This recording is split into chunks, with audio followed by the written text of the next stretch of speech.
জনাব হাসমত মিয়া আম্মাজান অনেকদিন ধরে অসুখী পড়েছিলেন। এই অসুখটাও অসুস্থতাও এটা আল্লাহর পক্ষ থেকে একটি নিয়ামত, জোরে বলেন সুবহানাল্লাহ। এই অসুখটাও আল্লাহর পক্ষ থেকে একটি নিয়ামত। আমাদের মধ্যে মানুষকে যখন অসুখ হয়, আমরা হয়তো অনেকেই দেখতে পারি না, বা অনেকে হয়তো আমরা এটাকে ভারী বোঝ মনে করি, কিন্তু হয়তো আপনার জানা নেই যেই ব্যক্তিকে আল্লাহ পাক অসুখ দেন, সেই অসুখের বাদাওলাতে, অসুখের জারিয়াতে সেই ব্যক্তির জীবনের গুনাহ খাতাকে আল্লাহ পাক মাফ করে দেন, জোরে বলেন সুবহানাল্লাহ। এই জন্য অসুখ হলে মন খারাপ করে কোনো লাভ নেই, বরঞ্চ সেই অসুখটাকে আপনাকে খুশি খুশি সেটাকে গ্রহণ করে নিতে হবে, কারণ সেটা হচ্ছে আল্লাহর নিয়ামত। অসুখের দ্বারাতে আপনার যদি জীবনের গুনাহ খাতা মাফ হয়, তাহলে এটা আল্লাহর নিয়ামত নয়? আপনার ছেলেকে আল্লাহ পাক মাস্টার করেছে, আপনার ছেলেকে ডাক্তার করেছে, আপনার ছেলেকে ইঞ্জিনিয়ার করেছে, আপনার ছেলেকে প্রফেসর করেছে,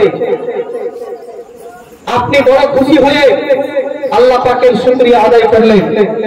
আল্লাহ পাক আপনার ব্যবসাতে বরকত দান করেছে, সামনের বছর থেকে এই বছরে ডাবল লাভ হয়েছে, আপনি আল্লাহর শুকরিয়া আদায় করলেন, বড় খুশি হলেন। আপনার গাছের ফল ভালো হয়েছে, আপনি বড় খুশি হয়ে আল্লাহর শুকরিয়া আদায় করলেন। আপনার জমিতে ফসল ভালো হয়েছে, আপনি বড় খুশি হয়ে আল্লাহর শুকরিয়া আদায় করলেন। কিন্তু আল্লাহ পাক যখন আপনাকে অসুখ দিয়ে আপনার কাছ থেকে যখন পরীক্ষা নিল, তখন আপনার মন খারাপ হয়ে গেল, তখন আপনি আল্লাহর ব্যাপারে উল্টা পাল্টা মন্তব্য করে নিলেন যে আল্লাহকে সময় কি দেখে না, আমাকে এত বড় অসুখ দিয়েছে, আল্লাহ আমার উপরে অত্যাচার করছে।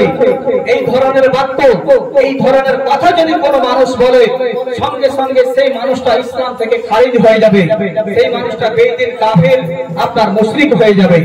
এই ধরনের বাক্য আমাদের মুখ থেকে কোনোদিনও ব্যবহার করা যাবে না, কারণ আল্লাহ তাআলা বান্দার উপরে কোনোদিন জুলুম করে না, অত্যাচার করে না, আল্লাহ জালিম হতে পারে না। বাপ, আপনার ছেলে মাস্টার হয়েছে, আপনার ছেলে ডাক্তার হয়েছে, যেইভাবে আপনি খুশি হয়ে আল্লাহর আপনি শুকরিয়া আদায় করেছেন, আপনার গাছের ফল ভালো হয়েছে, আপনি আল্লাহর শুকরিয়া আদায় করেছেন, আপনার জমিতে ফসল ভালো হয়েছে, আপনি যেইভাবে আল্লাহর শুকরিয়া আদায় করেছেন, সেইভাবে আপনাকে অসুখ হলেও এটাতে আপনাকে খুশি হতে হবে, আল্লাহর শুকরিয়া আদায় করতে হবে, আর আল্লাহর দরবারে দুই হাত করে দোয়া করতে হবে, রব্বুল আলামিন তুমি আমাকে এই অসুখে ফেলে তুমি আমাকে পরীক্ষা করতে চেয়েছো, আল্লাহ গো তুমি আমাকে সবর করার তুমি তৌফিক দাও, আমাকে ধৈর্য ধারণ করার তুমি ক্ষমতা দাও, যেন আমি এই পরীক্ষাটা যেন পাস হতে পারি, যেন সুবহানাল্লাহ, পরীক্ষাটা যেন আমি পাস হতে পারি। আমার বাবারা, যখন আপনার মানুষ অসুস্থ হয়ে যায়, তখন সেই মানুষকে আপনার দেখতে যাওয়া হচ্ছে আল্লাহ নবীর সুন্নাত। এর ব্যাপারে আপনার হাদিসের মধ্যে অনেক ফজিলত এসেছে। আল্লাহ নবী সাল্লাল্লাহু আলাইহি ওয়াসাল্লাম বলেছেন যে যখন মানুষ অসুস্থ হয়ে যাবে, আর যে বান্দা সেই অসুস্থ ব্যক্তিকে দেখার জন্য যাবে, বাড়ি থেকে বেরিয়ে সে অসুস্থ ব্যক্তিকে দেখার জন্য যাবে, ততক্ষণ পর্যন্ত সেই বান্দাটা সেই অসুস্থ বান্দাকে দেখে যতক্ষণ পর্যন্ত সে বাড়িতে না ফিরবে, আমার নবী বলেন ততক্ষণ পর্যন্ত সেই বান্দাটা আল্লাহর জান্নাতের বাগানে থাকবে, জোরে বলেন সুবহানাল্লাহ। আমার নবী বলেন কোন মানুষ যদি রাস্তায় চলাফেরা করতে করতে মানুষের পায়ে যদি একটা কাঁটা লেগে যায়, কাঁটা লাগার ফলে মানুষের যদি কষ্ট হয়, কষ্টের বদৌলতে আমার আল্লাহ তার জীবনের গুনাহ খাতাকে মাফ করে দেবেন, জোরে বলেন সুবহানাল্লাহ। কিন্তু অসুস্থ ব্যক্তিকে দেখতে যাবে, অসুস্থ ব্যক্তি যদি মানুষের ভিড় ভাড় যদি সহ্য না করতে পারে, মানুষকে দেখে যদি বিরক্ত হয়, তাহলে সেই অবস্থাতে তাকে দেখতে না যাওয়াটাই ভালো। পরিস্থিতি যখন একটু ভালো হয়ে যাবে, তখন আপনারা সেই অসুস্থ ব্যক্তিকে আপনারা দেখতে যাবেন। তাহলে যখন আমাদেরকে মরতেই হবে, মৃত্যু আমাদের যখন আসবে, তাহলে কবরের জীবনের জন্য আমাদেরকে কিছু পুঁজি করে যেতে হবে রে বাবা। কারণ এই দুনিয়াটা হচ্ছে আখিরাতের বাজার। এই দুনিয়াতে আল্লাহ আল্লাহ রাসূলকে খুশি করে রাজি করে আপনাকে এই দুনিয়াটা ছাড়তে হবে। কবরের জীবনের জন্য আপনাকে কিছু পুঁজি করে আপনাকে যেতে হবে।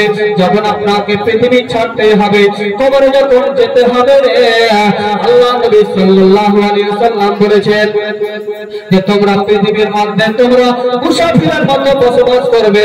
এখন আপনি এই খড়িবাড়া থেকে কলকাতা কোনো কাজের উদ্দেশ্যে যাবেন, আপনি সারদহতে গাড়ি ধরলেন, কালিয়াচক গেলেন, ফারাক্কা গেলেন, ধুলিয়ান গেলেন, আপনার মুর্শিদাবাদ, বহরমপুর গেলেন। বহরমপুর যাওয়ার পরে যান দেখছেন যে একটা বিশাল বড় আপনার খেলা লেগেছে। বলেন আপনি কি গাড়ি থেকে না আপনি কি খেলা দেখবেন না আগে কলকাতা যাবেন? খেলা দেখবেন? দেখবেন না। আপনার মাথায় শুনে একটা টেনশন থাকবে যে কখন আমি কলকাতা পৌঁছাবো। আপনি রাস্তার মধ্যে সময়কে অপচয় করবেন না, সময়কে ব্যয় করবেন না, আপনি সময়কে নষ্ট করবেন না। আপনার মাথায় সবসময় চিন্তা থাকবে আল্লাহ কখন আমি কলকাতা পৌঁছে যাব সহি সালামতে। এই চিন্তা ভাবনা আপনার মাথার মধ্যে থাকবে। রাস্তার মধ্যে আপনি খেল করতামের সাথে আপনি সময়কে ব্যয় করবেন না। আল্লাহ নবী বলেছেন তোমরা পৃথিবীর মধ্যে একটা মুসাফিরের মতো থাকবে। তোমরা তোমাদের পৃথিবীর মহব্বত মায়া তোমাদের দিলের মধ্যে অন্তরের মধ্যে জায়গা দেবে না। পৃথিবীর মায়া মমতা যদি তোমাদের দিলের মধ্যে যদি ঢুকে যায়, তোমরা আল্লাহ আল্লাহ রাসূলকে বলে ভুলে যাবে, তোমাদের দিন দুনিয়া দুটাই বরবাদ হয়ে যাবে। আচ্ছা এখানে আপনাদের মধ্যে নৌকায় কে কে চড়েছেন? হাত তোলেন তো। নৌকায় চেপেছেন কে? কেউ চাপেনি? নৌকা চেপেছেন। আচ্ছা নৌকা চলে কোথায়? পানিতে। নৌকার পানির মধ্যে চলে বাবা, পানির কাছ থেকে উপকার নেই, সাহায্য নাই। নৌকা পানির কাছ থেকে আপনার ফায়দা নেই।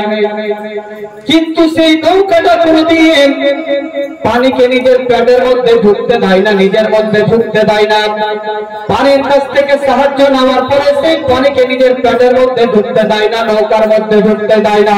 কারণটাকে একবার জানার চেষ্টা করেছেন আমার নৌকা নিজের পেটের মধ্যে পানিকে ঢুকতে এই জন্য দেয় না যে পানি যদি নৌকার পেটের মধ্যে ঢুকে যায়, ওই পানিতে নৌকাকে ডুবিয়ে আপনার তহস নহস করে দেবে, সেই নৌকাকে আপনার বরবাদ করে দেবে, নৌকাকে আপনার ডুবিয়ে শেষ করে দেবে।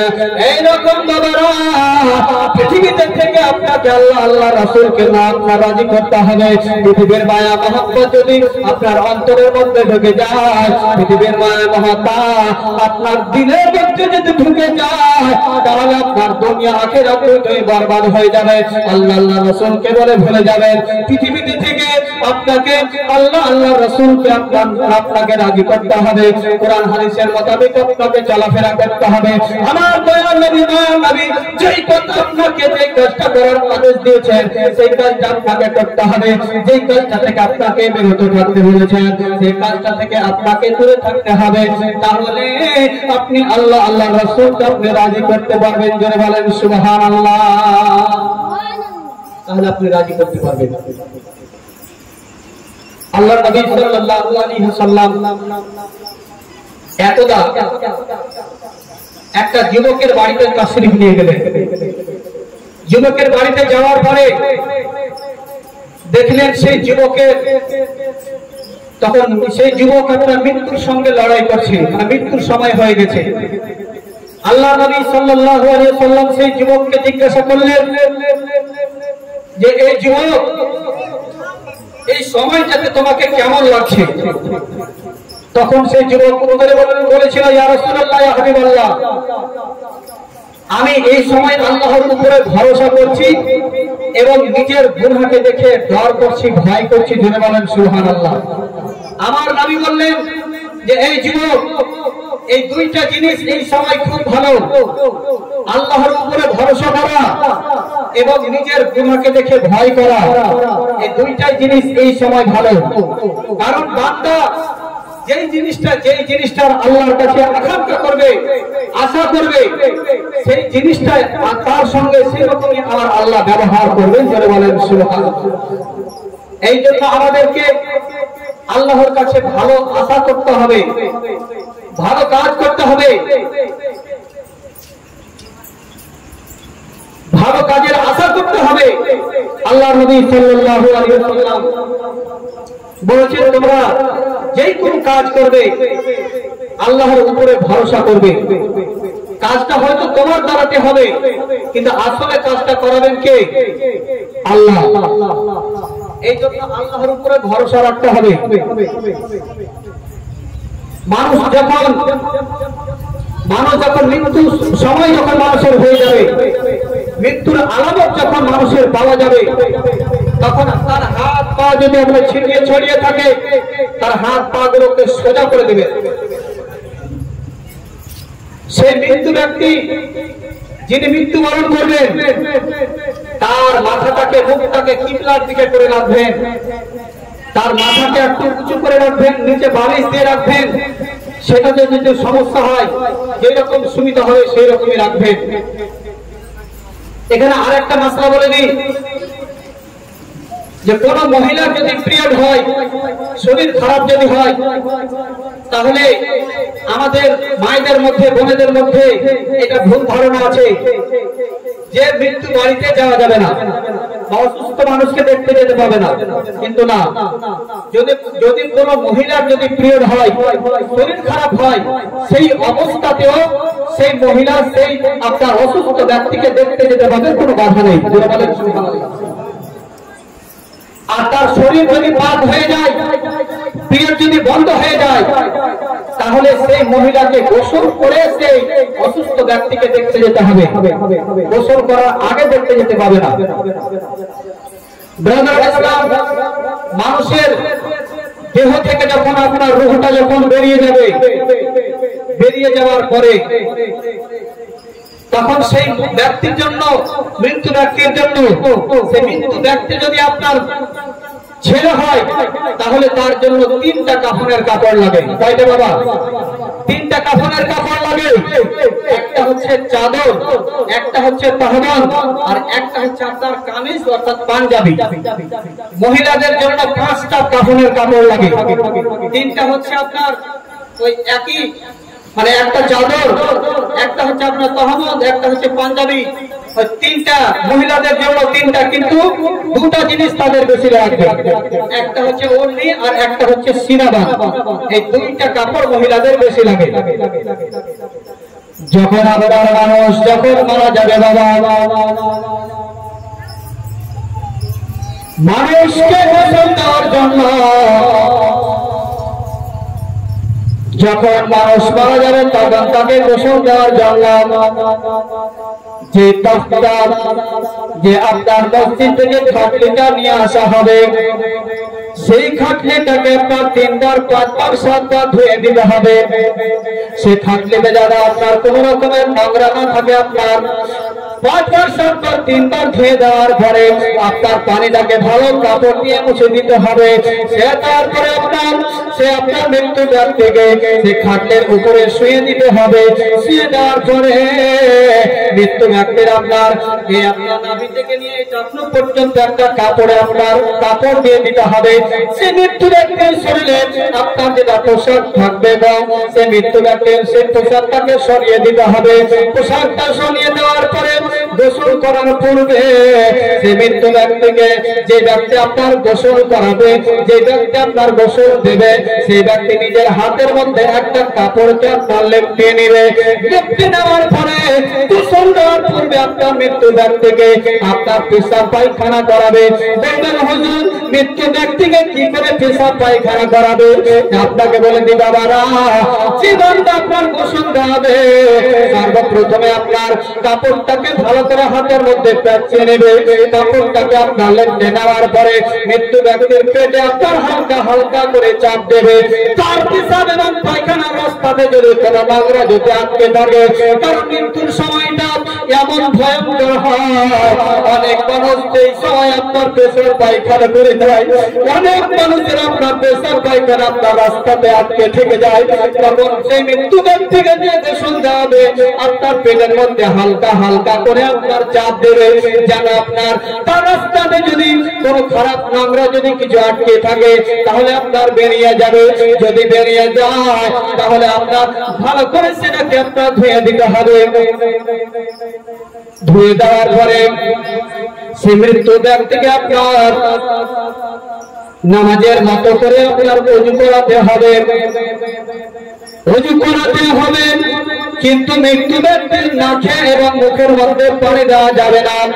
যেই মানুষটা গোসল করাবে একটা ভালো কাপড় আপনার আঙ্গুলে পেঁচিয়ে নেবে, কাপড়টাকে পেঁচিয়ে নেওয়ার পরে কাপড়টাকে আপনার ভিজিয়ে দেবে, ভিজিয়ে দেওয়ার পরে সে আপনার মৃত্যু ব্যক্তির মুখে এবং নাকের মধ্যে ভরে ভালো করে নাক এবং মুখটাকে পরিষ্কার করে দেবে, আপনার মুখটাকে পুরো মুখটাকে ভালো করে ধুয়ে দেবে, ধুয়ে দেওয়ার পরে দুই হাত এই পর্যন্ত আপনার ধুয়ে দেবে, ধুয়ে দেওয়ার পরে আপনার মাসা করবে, মাসা করার পর আপনার পা ধুয়ে দেবে।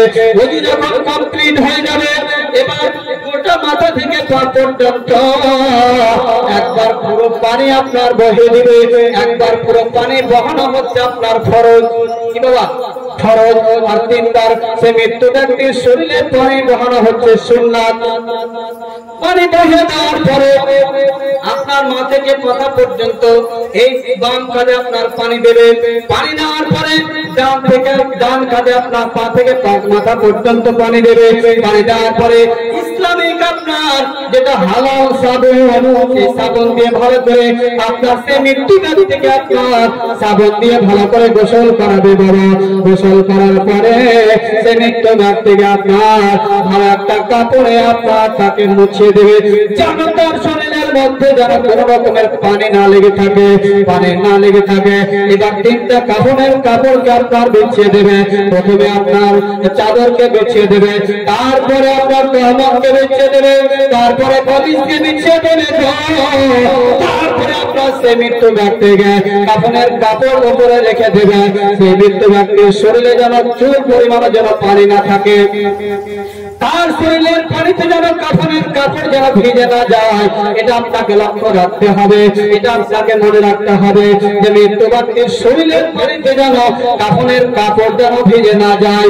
আপনার সে মৃত্যু ব্যক্তিকে কাপড়ের কাপড়ের উপরে রাখার পরে সর্বপ্রথমে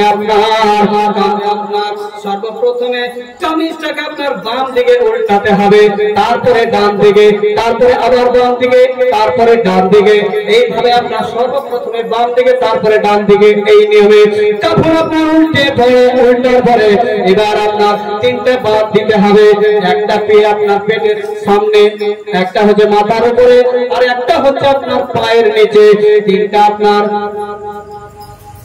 বাদ দেওয়ার পরে সে মৃত্যু ব্যক্তিকে আপনার জানাজার জন্য দাফনের জন্য আপনার কবরস্থানে নিয়ে যাওয়া হবে।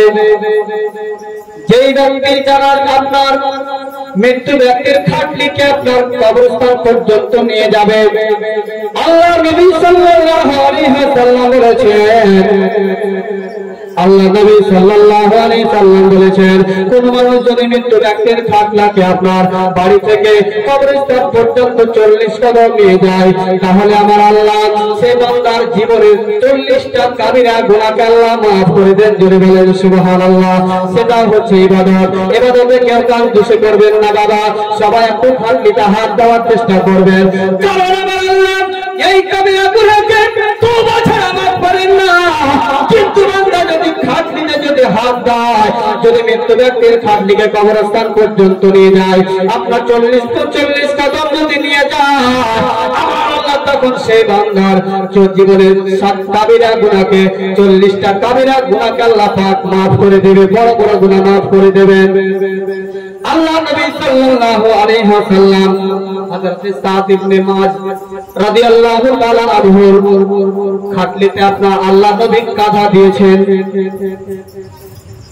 মৃত্যু ব্যক্তিকে আপনার কবরস্থান পর্যন্ত নিয়ে যাওয়ার পরে মৃত্যু ব্যক্তির জানাজার নামাজ পড়বে। আমাদের মধ্যে অনেক ভুল ধারণা আছে, অনেক মানুষ আপনার জানাজার নামাজ এখন পর্যন্ত পড়তে জানে না। জানাজার নামাজ কিভাবে পড়তে হয় সেটাও জানে না। জানাজার নামাজ পড়ার পূর্বে আপনাকে নিয়ত করতে হবে।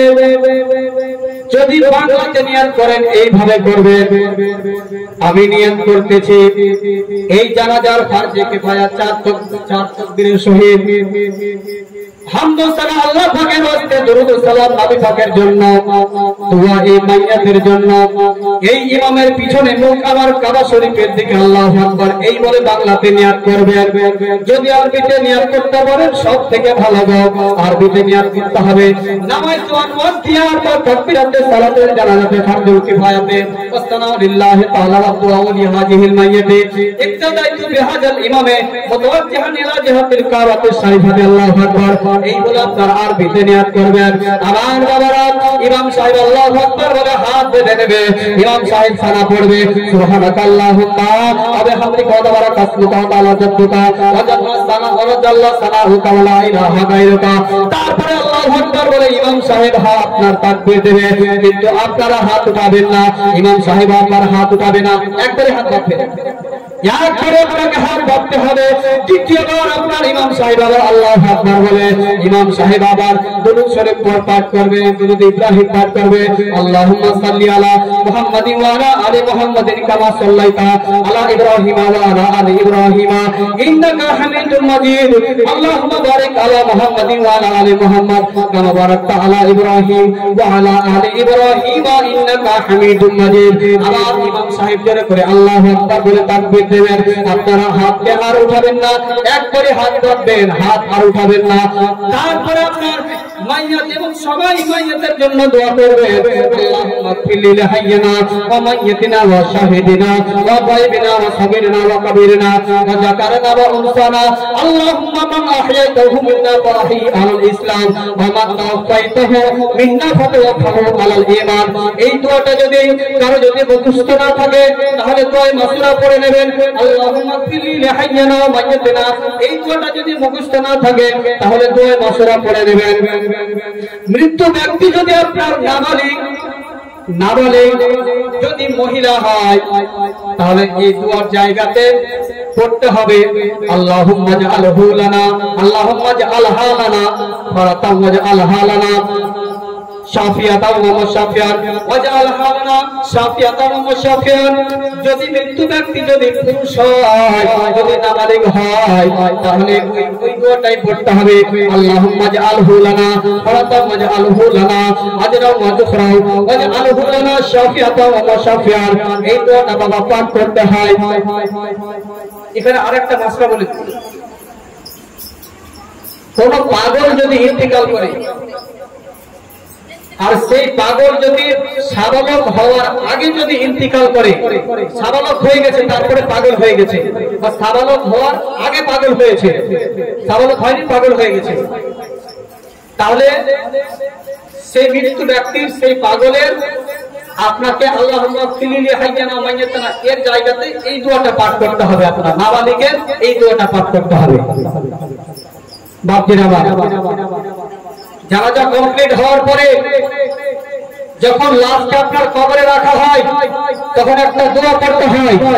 সেই দোয়াটা হচ্ছে বিসমিল্লাহি ওয়া আলা মিল্লাতি রাসূলুল্লাহি সাল্লাল্লাহু আলাইহি ওয়াসাল্লাম। যারা বলেন সুবহানাল্লাহ, এই দোয়াটা পাঠ করতে হয়। মৃত্যু ব্যক্তিকে যখন কবরের মধ্যে রাখবেন তখন সুন্নাত হলো যে সে মৃত্যু ব্যক্তিকে একটু ডান দিকে টস করে একটু রাখবেন, যেন তার মুখটা যেন কিবলার দিকে হয়। মাটি দেওয়া কমপ্লিট করার পরে মানুষ যখন 40 কদম চলে আসে তখন সেই মৃত্যু ব্যক্তির কবরে আপনার ফেরেশতা উপস্থিত হয়ে যায়। সেই ফেরেশতার নাম কি জানা আছে? কোন ফেরেশতা উপস্থিত হয়? ভুল, মুনকার নাকির হাজির হয় না আগে।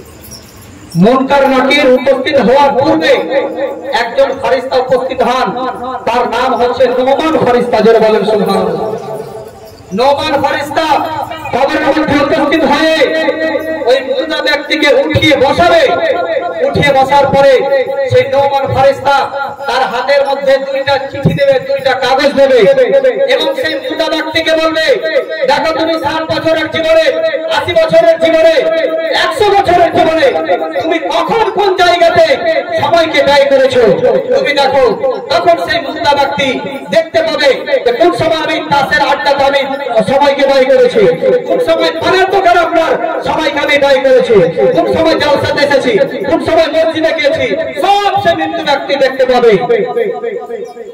পুলিশ যখন মানুষকে অ্যারেস্ট করে, আসামিকে অ্যারেস্ট করার পরে 5 দিন, 7 দিন, 10 দিন, 15 দিন রিমান্ডে রাখে না? রাখে না? যে আসামি সেই জানে রিমান্ডের ব্যথা কত। তাকে ভালো করে ধোলাই দেওয়া হয়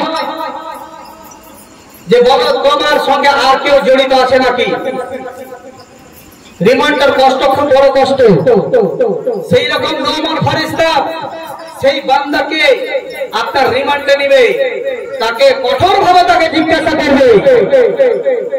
তারপরে সেই নওমান ফেরেশতা কবর থেকে যাওয়ার পরে তারপরে 2 জন ফেরেশতা উপস্থিত হবে।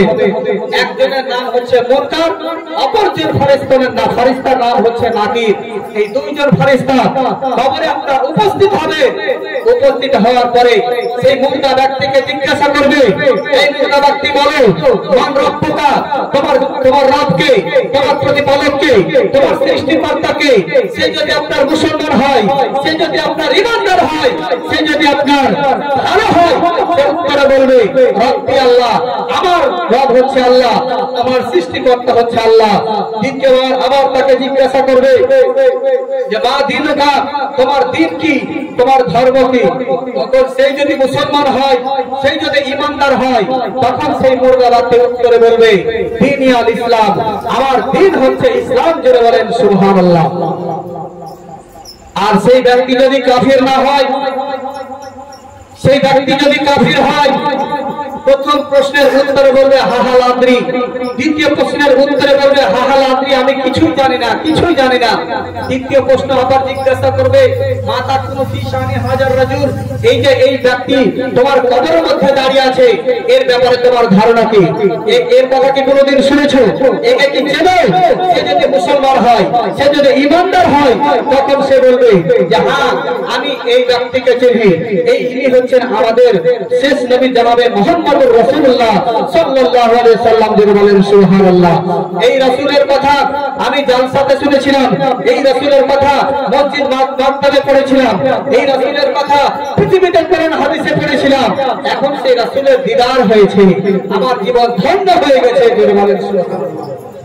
আর সেই ব্যক্তি যদি কাফির হয়, সে উত্তর বলবে না আমি একে চিনি না। তখন গায়েব থেকে আওয়াজ দেওয়া হবে এই ব্যক্তি মিথ্যা বলছে, এই ব্যক্তি হচ্ছে মিথ্যাবাদী। আমি এই নবীর আলোচনা কোরআনের হাদিসের পাতায় পাতায়, কোরআনের পাতায় পাতায় আমি পৃথিবীর মধ্যে দিয়েছিলাম। আলিম ওলামাদের মুখ থেকে আমি বলিয়েছিলাম, মানুষের কানে কানে পৌঁছেছি। আর এখন বলছে এই বান্দা যে আমি এই বান্দার, এই মানুষের কথা কোনোদিন আমি শুনিনি, এই বান্দা হচ্ছে মিথ্যাবাদী, একে জাহান্নামের পোশাক পরিধান করিয়ে দাও, জাহান্নামের বিছানা বিছিয়ে দাও, জাহান্নামের দরজার মধ্যে একটি দরজাকে খুলে দাও, জাহান্নামের লিলিহান, জাহান্নামের আগুনের তাপ যেন তার কবরে পৌঁছায়। যে ব্যক্তি আপনার উত্তর দিয়ে দিতে পারবে, তার কবরে আপনার তাকে জান্নাতের পোশাক পরিধান করিয়ে দেওয়া হবে। সেই জান্নাতি ব্যক্তিকে আপনার তার কবরে জান্নাতের বিছানা বিছিয়ে দেওয়া হবে, জান্নাতের দরজা একটি খুলে দেওয়া হবে, জান্নাতের খুশবু, জান্নাতের সেন্ট তার কবরের মধ্যে ডাইরেক্ট পৌঁছাবে। জোরে বলেন সুবহানাল্লাহ। একবার মুহাম্মদের সকলে দরুদ শরীফ পড়ুন। আল্লাহ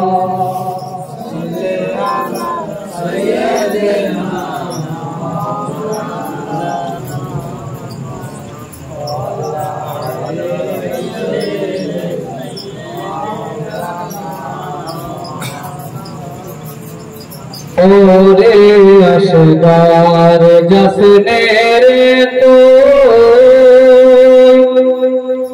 কারবালার ময়দানে, ওরে আসগার জসনে রে তো কারবালার প্রান্তরে কচি বুকে মারবে রে তীর কচি বুকে মারবে রে তীর সইবে রে বাপ কেমনে আল্লাহুম্মা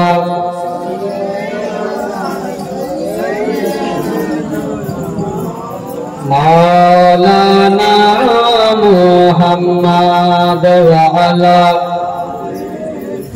সাইয়্যিদিনা মাওলানা মুহাম্মদ মায়ের কাতর জগৎ জীবন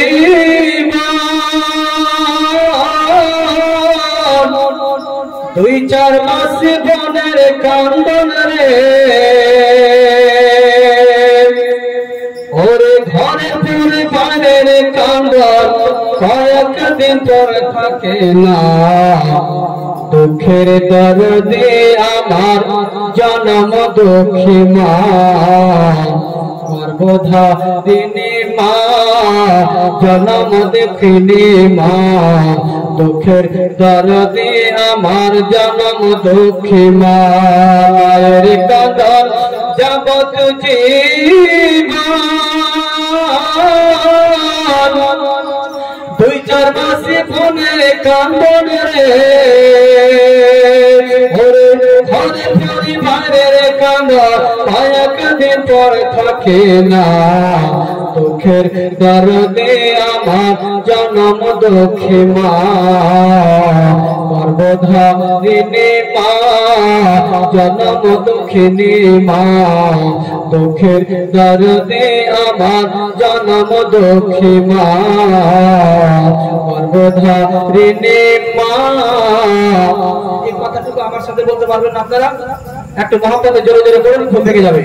দুঃখের দরদে আমার জনম দুঃখী মা সর্বধারিণী মা দরদী মা দুঃখের দরদে আমার জনম দুঃখী মা 10 মাস 10 দিন মায়ের গর্ভে দিলেন ঠায় রক্ত মাংস খায় মায়ের ভাবে আইলাম ভাই ভূমিষ্ঠ হয়ে আমি উঠিলাম কান্দিয়া শান্ত করিল মায়ে বুকের দুধ দিয়া 10 মাস 10 দিন মায়ে গর্ভে দিলেন ঠায় রক্ত মাংস খায় মায়ের ভাবে আইলাম ভাই ভূমিষ্ঠ হয়ে আমি উঠিলাম কান্দিয়া শান্ত করিলাম মায়ে বুকের দুধ দিয়া আরে বাইরে প্রসবের কালে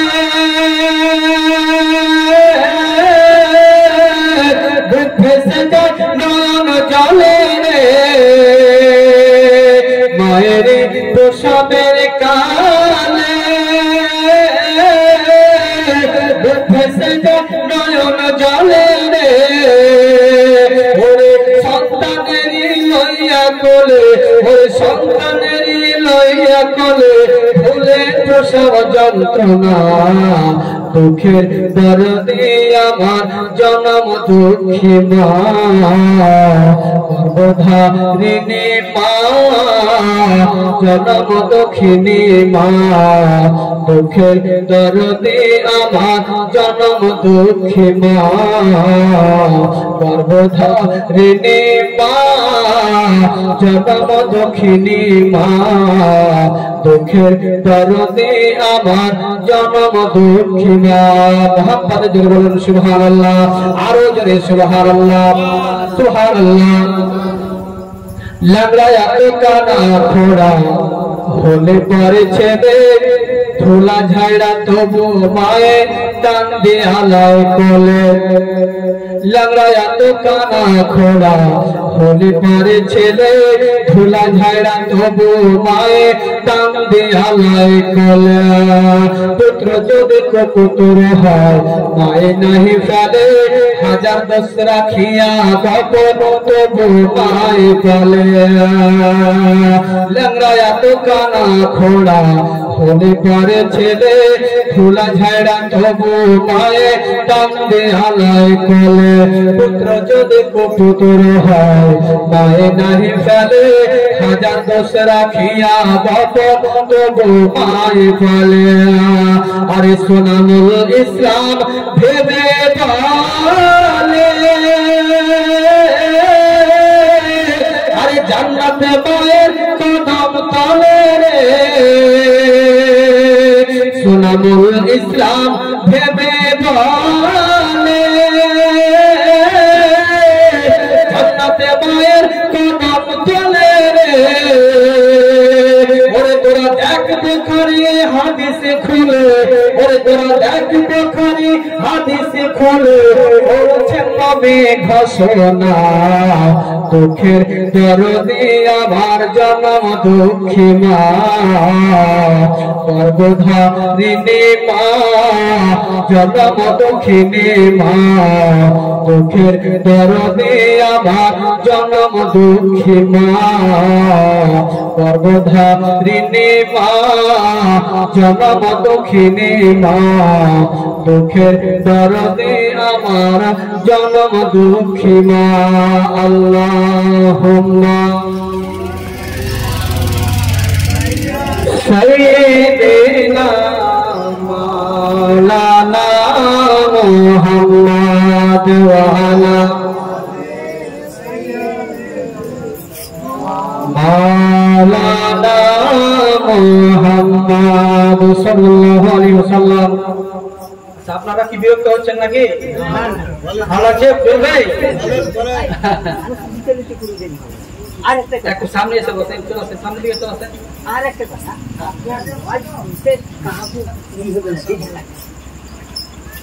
একদিনকার যার সাথে কি বলবো আর কি ছাড়বো।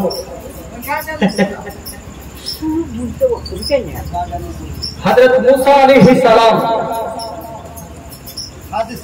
একদিন তার এলাকাতে হযরত মুসা আলাইহিস সালাম তার কওমের লোকদের সামনে এরকম বক্তব্যের মাধ্যমে হযরত মুসা আলাইহিস সালাম তার কওমের লোকদেরকে বলছেন যে এই আমার কওমের লোকেরা বর্তমান সময়ে আমার চাইতে আমার এই এলাকাতে আমার এই গ্রামে আমার চাইতে বড় আলিম আর কেউ নেই। এই কথাটা কিন্তু আল্লাহর পছন্দ হলো না। সঙ্গে সঙ্গে হযরত মুসা আলাইহিস সালামকে ওহীর মাধ্যমে জানিয়ে দেওয়া হলো যে এই মুসা, তোমার এলাকাতে তোমার চাইতেও বড় বুজুর্গ ব্যক্তি, বড় জাননেওয়ালা ব্যক্তি তোমার এলাকাতে আছে, যার নাম হচ্ছে হযরত খিজির আলাইহিস সালাম। জোরে বলেন সুবহানাল্লাহ। হযরত মুসা আলাইহিস সালাম আল্লাহ তাআলার কাছে ফরিয়াদ করলেন, রব্বুল আলামিন, আমি তোমার ওই বান্দা হযরত খিজির আলাইহিস সালামকে আমি দেখতে চাই। আল্লাহ হযরত খিজির আলাইহিস সালামের সঙ্গে আমি কি করে মোলাকাত করতে পারবো? আমার আল্লাহ বলেন, আমার মুসা রে, তুমি সোজা রাস্তা ধরে চলে যাও, সোজা রাস্তা ধরে চলে যাও। যেতে যেতে দেখবে তুমি একটা নদীর একটা চুয়ারে, নদীর একটা শূন্য জায়গাতে আমার বান্দা হযরত খিজির আলাইহিস সালাম সেখানে বসবে এবং সেখানে বসে আল্লাহর তাসবিহ তাহলিল করবে, সেখানে নামাজ পড়বে, সেখানে তাসবিহ তাহলিল করবে। যাও আমার বান্দা, ও আমার মাহবুব, ওরে আমার মুসা আলাইহিস সালাম, তুমি যাও। এবার হযরত মুসা আলাইহিস সালাম একজন সঙ্গীকে সাথে করে নিয়ে বাবা সোজা রাস্তা ধরেছে। আপনার সোজা রাস্তা ধরে যেতে যেতে থেকে দেখছেন একটা নদীর জোয়ারে, নদীর একটা শূন্য জায়গাতে আল্লাহর বান্দা, আল্লাহর বুজুর্গ বান্দা হযরত খিজির আলাইহিস সালাম তার বসে আল্লাহর ইবাদত করছে। জোরে বলেন সুবহানাল্লাহ। এখন পর্যন্ত পৃথিবীর মধ্যে চারজন নবী জীবিত আছেন, চারজন নবী জীবিত আছেন, তার মধ্যে একজন হযরতে খিজির আলাইহিস সালাম, এখন পর্যন্ত তিনি জীবিত আছেন।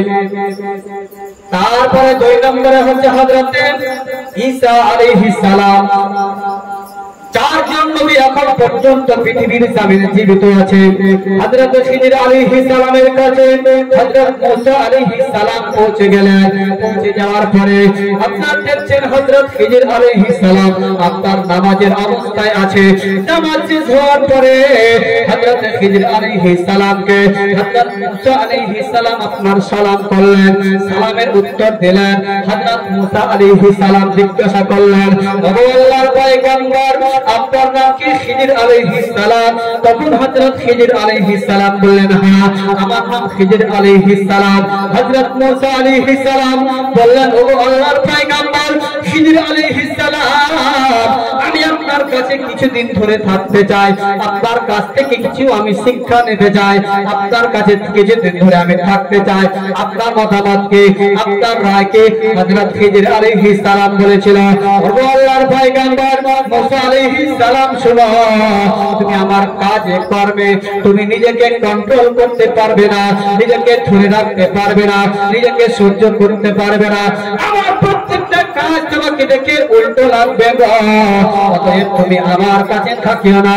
হযরত মুসা আলাইহিস সালাম বলতে লাগলো, ও আল্লাহর পয়গম্বর খিজির আলাইহিস সালাম, আমি আপনার কাছে থাকতে চাই, আপনার কাছ থেকে কিছু শিক্ষা নিতে চাই। হযরত মুসা আলাইহিস সালাম কি বলছে, ঠিক আছে তাহলে তুমি থাকো। একদিন হযরত খিজির আলাইহিস সালাম মুসা আলাইহিস সালামকে সঙ্গে করে নিয়ে বাবা সোজা রাস্তা ধরে যেতে লেগেছে। সোজা রাস্তা ধরে যেতে যেতে যেতে যেতে সামনে একটা নদী পড়েছে। হযরত খিজির আলাইহিস সালামকে আপনার দেখে নৌকার মাঝে হযরত খিজির আলাইহিস সালামকে সেই নৌকার মধ্যে চাপিয়ে নিলেন। চাপিয়ে নেওয়ার পরে সেই নৌকার মাঝে হযরত খিজির আলাইহিস সালামের কাছ থেকে কোনো পয়সা নিলেন না, কোনো পড়ায়া নিলেন না। হযরত খিজির আলাইহিস সালামকে নদীর এই পার থেকে নদীর ওই পার করে দিলেন। বাবা নদীর ওই পার করে দেওয়ার পরে এবার হযরত খিজির আলাইহিস সালাম সেই মাঝের নৌকার একটা তক্তাকে ভেঙে দিলেন। হযরত মুসা আলাইহিস সালাম তখন সঙ্গে সঙ্গে বলে ফেললেন, আল্লাহর পয়গম্বর খিজির আলাইহিস সালাম, এটা আপনি কি করলেন? নৌকার মাঝি আপনাকে বড় ভালোবেসে, আপনাকে বড় মহব্বত করে আপনার কাছ থেকে কোনো পড়ায়া নিল না, আপনার কাছ থেকে কোনো ভাড়া নিল না, তারপরে আপনি নদীর ওই পার থেকে এসে এই পারে এসে আপনি নৌকার একটা তক্তাকে কেন ভেঙে দিলেন? এই কাজটা কিন্তু আপনি মোটেই ভালো করলেন না। হযরত খিজির আলাইহিস সালাম তখন উত্তর দিলেন, ওগো আল্লাহর পয়গম্বর মুসা আলাইহিস সালাম, আমি তোমাকে প্রথমে বলেছিলাম তুমি আমার কাজে করবে, তুমি নিজেকে সহ্য করতে পারবে না, নিজেকে কন্ট্রোল করতে পারবে না, নিজেকে তুমি সহ্য করতে পারবে না, এই জন্য তুমি তোমার রাস্তায় চলে যাও আর আমি আমার রাস্তায় চলে যাই। হযরত মুসা আলাইহিস সালাম তখন বললেন, ওগো আল্লাহর পয়গম্বর খিজির আলাইহিস সালাম, ঠিক আছে আমি আর কোনো কথা বলবো না, আমি আপনার সঙ্গে থাকতে যাই। এবার হযরত মুসা আলাইহিস সালামকে সঙ্গে করে নিয়ে হযরত খিজির আলাইহিস সালাম সামনের দিকে বাড়তে লাগলেন। সামনের দিকে বাড়তে বাড়তে দেখছেন একটা জায়গাতে দুটো বাচ্চা খেলাধুলা করছে। একটা বাচ্চা খুব সুন্দর। হযরত খিজির আলাইহিস সালাম সেই বাচ্চার গলাটাকে ধরে আপনার মুচড়িয়ে সেই বাচ্চাটাকে হত্যা করে দিলেন। যখন হত্যা করে দিলেন হযরত মুসা আলাইহিস সালাম তখন বলে ফেললেন, ওগো আল্লাহর পয়গম্বর খিজির আলাইহিস সালাম, এই কাজটা আপনি কি করলেন? দুইটা মাসুম বাচ্চা, ছোট ছোট বাচ্চা খেলাধুলা করছে, একটা বাচ্চার গলাকে আপনি মুচড়িয়ে দিয়ে বাচ্চাটাকে হত্যা কেন করে দিলেন? এই কাজটাকে আপনি ভালো করলেন? আপনি আল্লাহর পয়গম্বর, আপনি এই কাজটা কি ভালো করলেন বলেন? হযরত মুসা আলাইহিস সালামকে বললেন, হযরত খিজির আলাইহিস সালাম বললেন, আল্লাহর পয়গম্বর মুসা আলাইহিস সালাম, আমি আপনাকে প্রথমেই বলেছিলাম আপনি আমার কাজ দেখে আপনি নিজেকে কন্ট্রোল করতে পারবে না, আমার প্রত্যেকটা কাজ তোমাকে দেখে উল্টা মনে হবে। এবার হযরত মুসা আলাইহিস সালামকে বললেন, ওগো মুসা আলাইহিস সালাম, তুমি তোমার রাস্তায় চলে যাও, আমি আমার রাস্তায় চলে যাই। হযরত মুসা আলাইহিস সালাম বললেন, ওগো আল্লাহর পয়গম্বর, আমি আর কোনো কথা বলবো না, আপনি আমাকে নিয়ে চলেন। এবার হযরত মুসা আলাইহিস সালামকে সঙ্গে করে নিয়ে আল্লাহর পয়গম্বর হযরত খিজির আলাইহিস সালাম এবার সোজা আপনার যেতে যেতে একটা গ্রামের মধ্যে প্রবেশ করলেন। গ্রামের মধ্যে প্রবেশ করার পরে গ্রামের মানুষ হযরত খিজির আলাইহিস সালামকে এক গ্লাস পানি পর্যন্ত খেতে দিল না। হযরত মুসা হযরত খিজির আলাইহিস সালামের সঙ্গে দুটো ভালো করে কথা বলল না। হযরত খিজির আলাইহিস সালামকে বাড়িতে বসতে পর্যন্ত দিল না। অথচ হযরত খিজির আলাইহিস সালাম সেই গ্রামের মধ্যে প্রবেশ করার পরে দেখছেন সেই গ্রামের মধ্যে একটা পাল আপনার পড়ে যাচ্ছে। হযরত খিজির আলাইহিস সালাম তখন সেই ওয়ালটার মারামত করে দিলেন, সেই ওয়ালটাকে ভালো করে সোজা করে দিলেন। হযরত মুসা আলাইহিস সালাম তখন জিজ্ঞাসা করলেন, ও আল্লাহর পয়গম্বর মুসা, হযরত খিজির আলাইহিস সালাম, ব্যাপারটা তো আমি কিছুই বুঝতে পারলাম না।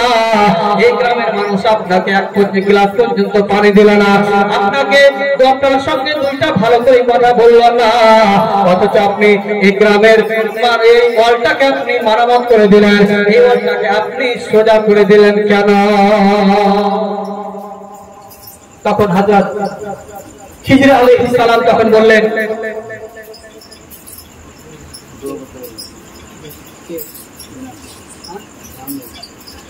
নারায়ে তাকবীর, নারায়ে তাকবীর, নারায়ে রিসালাত, নারায়ে রিসালাত।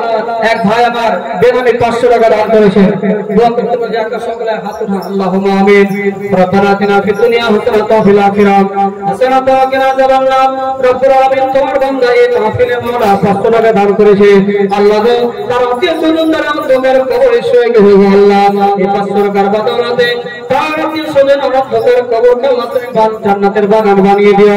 মাওলা, যারা তার বাড়িতে জীবিত আছে মাওলা, তাদের সকলকে তুমি ইহদিনাস সিরাতাল মুস্তাকিমের পথিক বানিয়ে দিও আল্লাহ, তাদেরকে পাক্কা সচ্চা পরহেজগার মুত্তাকিন দিনদার ঈমানদার বানিয়ে দিও আল্লাহ। যেই পথে চলতে গেলে তুমি খুশি হও, তোমার নবী খুশি হবে, সেই পথের পথিক তুমি সেই বান্দাকে বানিয়ে দিও আল্লাহ। তাকে অতক্ষণ পর্যন্ত মৃত্যু দিও না যতক্ষণ পর্যন্ত পূর্ণ মুমিন এবং মুসলমান না হতে পেরেছে।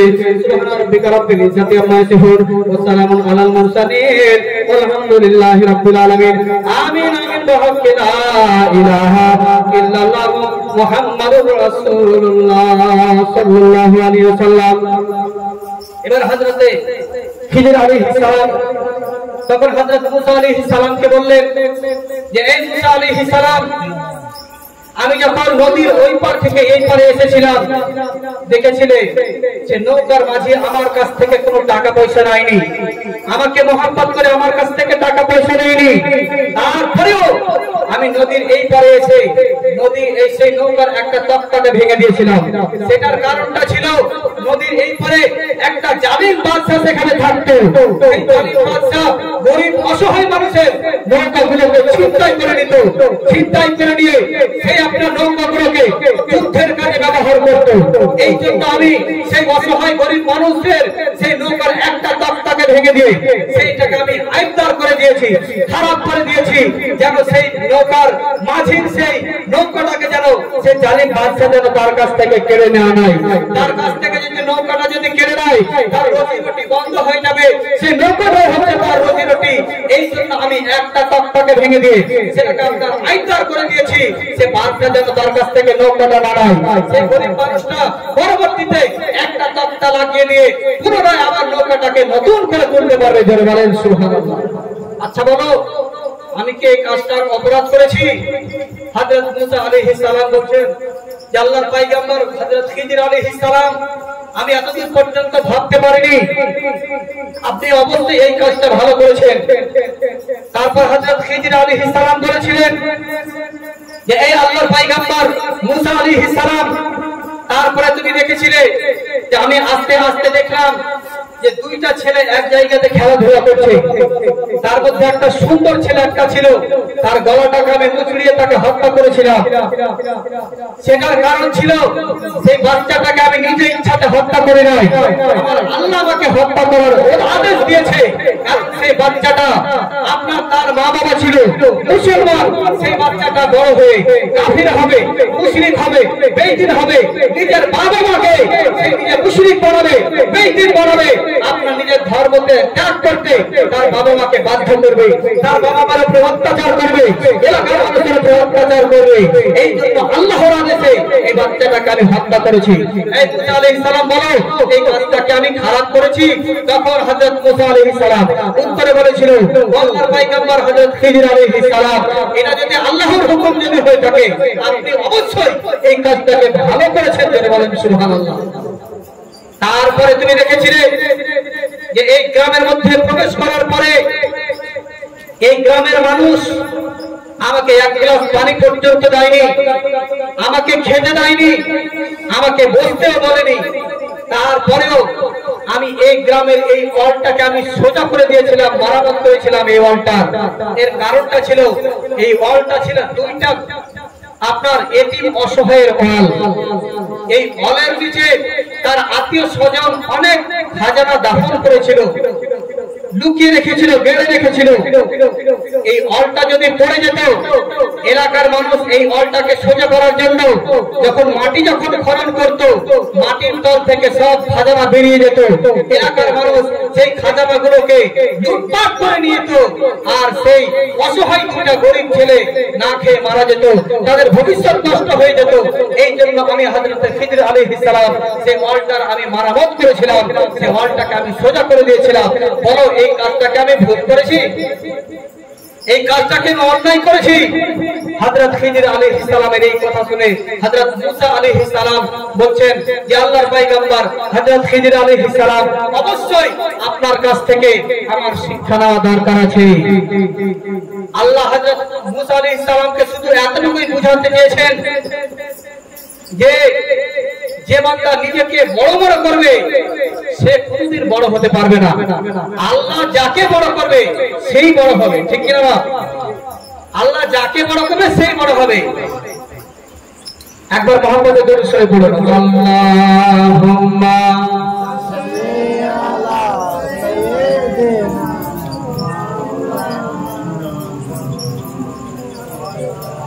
ওয়া আলা আলিহি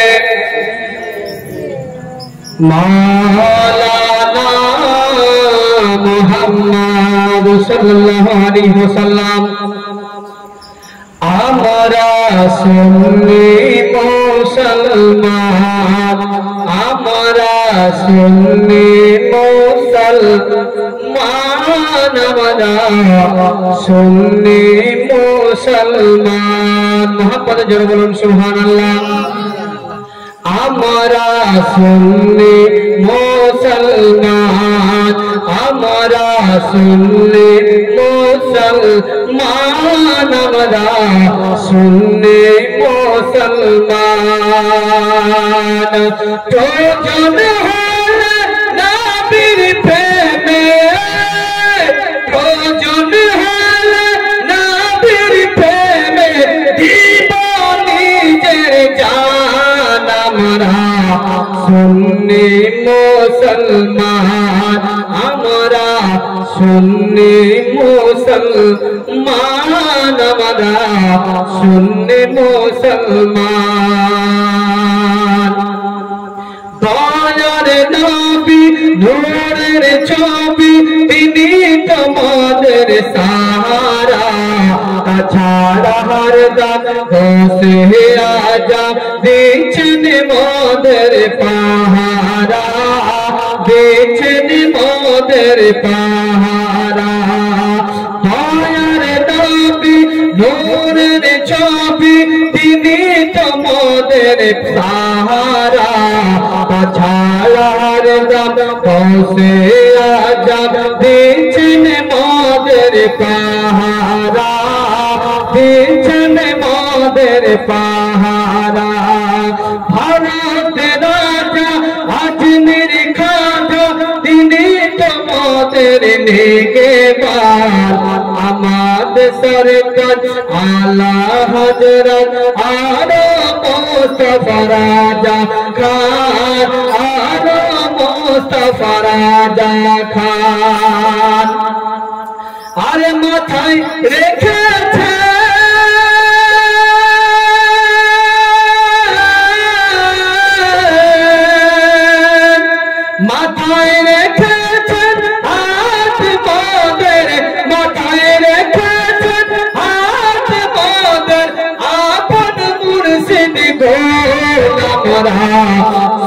सुन्नी मुसलमान हमारा सुन्नी मुसलमान अपना सुन हमारे साथ उनका बोलो हमारा सुन्नी मुसलमान हमारा सुन्नी मुसलमान हमारा सुन्नी मुसलमान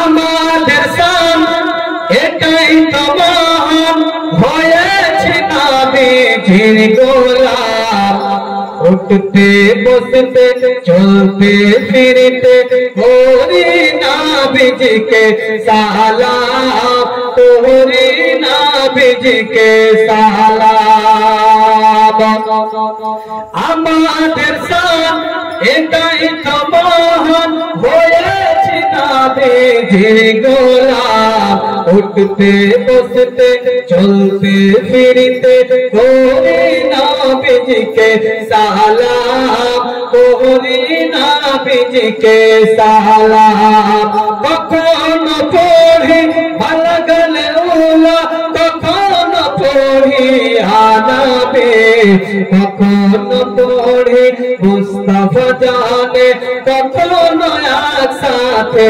সবে কখনো একসাথে সবে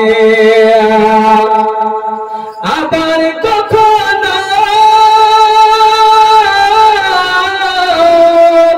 আবার কখনো দরুদ পড়ে আবার কখনো দরুদ পড়ে তাজা করি মান আমরা সুন্নি মুসলমান মোহাম্মদ বলুন আমরা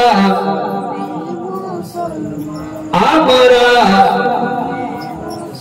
আমরা আমরা সুন্নি মুসলমান আমরা সুন্নি মুসলমান আমরা সুন্নি মুসলমান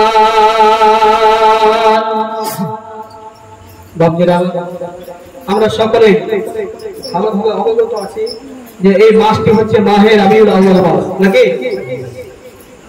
আজকে হচ্ছে আপনার 29 তারিখ 30 31 ভাবের মাসের 5 তারিখ হচ্ছে জশ্নে ঈদ ও মিলাদুন নবী জুলুস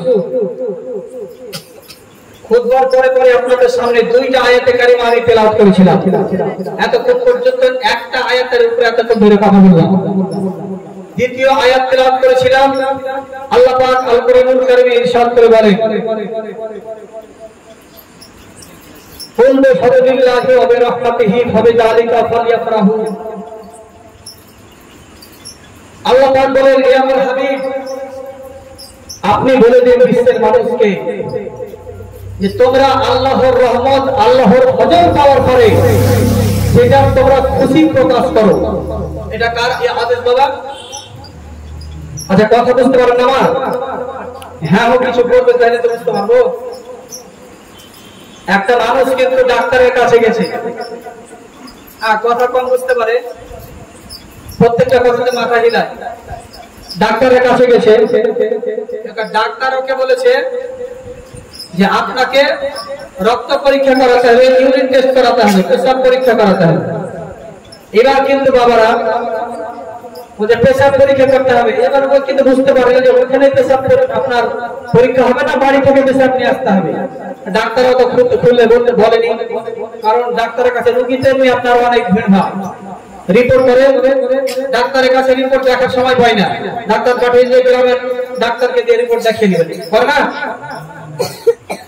রিপোর্ট দেখার সময় পায় না আপনার কাছ থেকে টাকা করে পকেটে ভরে নিলে আপনাকে পাঠিয়ে দিলে যাও গ্রামের ডাক্তার ইনজেকশন করবে গ্রামের ডাক্তার আপনার রিপোর্ট দেখবে তো মানুষ আগে তো বুঝতে পারেনি বাড়িতে এসেছে বাড়িতে আসার পরে আস্তে আস্তে আপনার এখানে খড়িগোলা রাজা বাজার এসেছে রাজা বাজারে এসে একটা মাটির কলসি কিনেছে কলসি কিনে বাড়িতে 1 সপ্তাহ ধরে মাটির কলসিতে পেশাব করেছে পেশাব করে কলসি একদম ভরে নিয়ে আর ডাক্তারের কাছে হাঁটতে হাঁটতে যেতে লেগেছে ডাক্তারের কাছে যেতে তো কলসি একবার এদিকে হেঁটছে একবার এদিকে হেঁটছে এই হেঁটতে হেঁটতে গোটা শরীর ভিজে একবারে লটপট হয়ে গেছে তখন আপনার যেতে যেতে রাস্তার ধারে কিন্তু একটা কুসরের আপনার ক্ষেত ছিল, কুসরের পাতগুলোকে ছিঁড়ে ছিঁড়ে কলসির মধ্যে ভরে দিয়েছে। অনেক গুণালেরাকে দেখবেন আপনার দুধ যখন দহন করে যখন সেই পাত্রটাকে নিয়ে যায় তখন ওতে কাঁড়ি ভরে আর মধ্যে বাঁশের পাত ভরে ভরে না, যেন দুধটা যেন হিলা যেন না পড়ে। তো ওই মোটা পুচ্ছা কি করেছে ওটা, ওই কুসরের পাতকে ছিঁড়ে দিয়ে ওই কলসির মধ্যে ভরলে ডাক্তারের কাছে হাঁটতে লেগেছে। ডাক্তারের বাসার কাছাকাছি যখন পৌঁছে গেছে, এবার ডাক্তারের স্ত্রী কিন্তু দেখতে পেয়ে গেছে এই পেশেন্টটা কিন্তু এর আগে একদিন এসেছিল, আর ডাক্তাররা কিন্তু দেখতে পেয়ে গেছে। এবার ডাক্তারের স্ত্রী বলছে যে তোমার পেশেন্টটা কত ভালোবাসে তোমাকে, জি তোমার লেগে কুসুরের রস নিয়ে এসছে, তো তুমি খাবো, আমি অনেকদিন ধরে কুসুরের রস খাইনি, আগে আমাকে খেতে দাও। তখন ডাক্তারকে ধুর পাগলি, পেশেন্ট হলো আমার, আগে খাবো আমি আগে, তারপর তুই খাবি যেটি বাঁচবে। বলছে না আমি খাবো। এরা দুটা বলা আছে হুড়াহুড়ি, ওই ওকে ঘুরেছে ওই ওকে ঘুরেছে, এই হুড়াহুড়ি করতে করতে পেশেন্টটা কিন্তু আপনার চলে এসছে। আসার পরে এবার ডাক্তার কিন্তু গিলাসের মধ্যে কিন্তু ঢেলে নিয়ে রাখার মুখে দিয়ে দিয়েছে। মুখে দেওয়ার পরে না ফেলতে পারছে আর না গিলতে পারছে, এটা কারণ স্ত্রী কিন্তু ঢাল দিয়েছে। তখন এবার ডাক্তার কাছে ভুল করে ঢালিস না, এরকম কথা না বুঝিয়ে হাম করবেন না বাপজিরা আমার। তো বলছিলাম যে আল্লাহ পাক আল কোরআনুল কারীমে বলেন কুল বিফাদলিল্লাহি ওয়া বিরহমাতিহি ফাবিযালিকা ফালইফরাহু। আল্লাহ তাআলা বললেন হে আমার হাবিব আপনি বিশ্বের মানুষকে বলে দিন যে তোমরা আল্লাহর রহমত আল্লাহর ফজল পাওয়ার পরে সেটা তোমরা খুশি প্রকাশ করো, এটা হচ্ছে আল্লাহর আদেশ।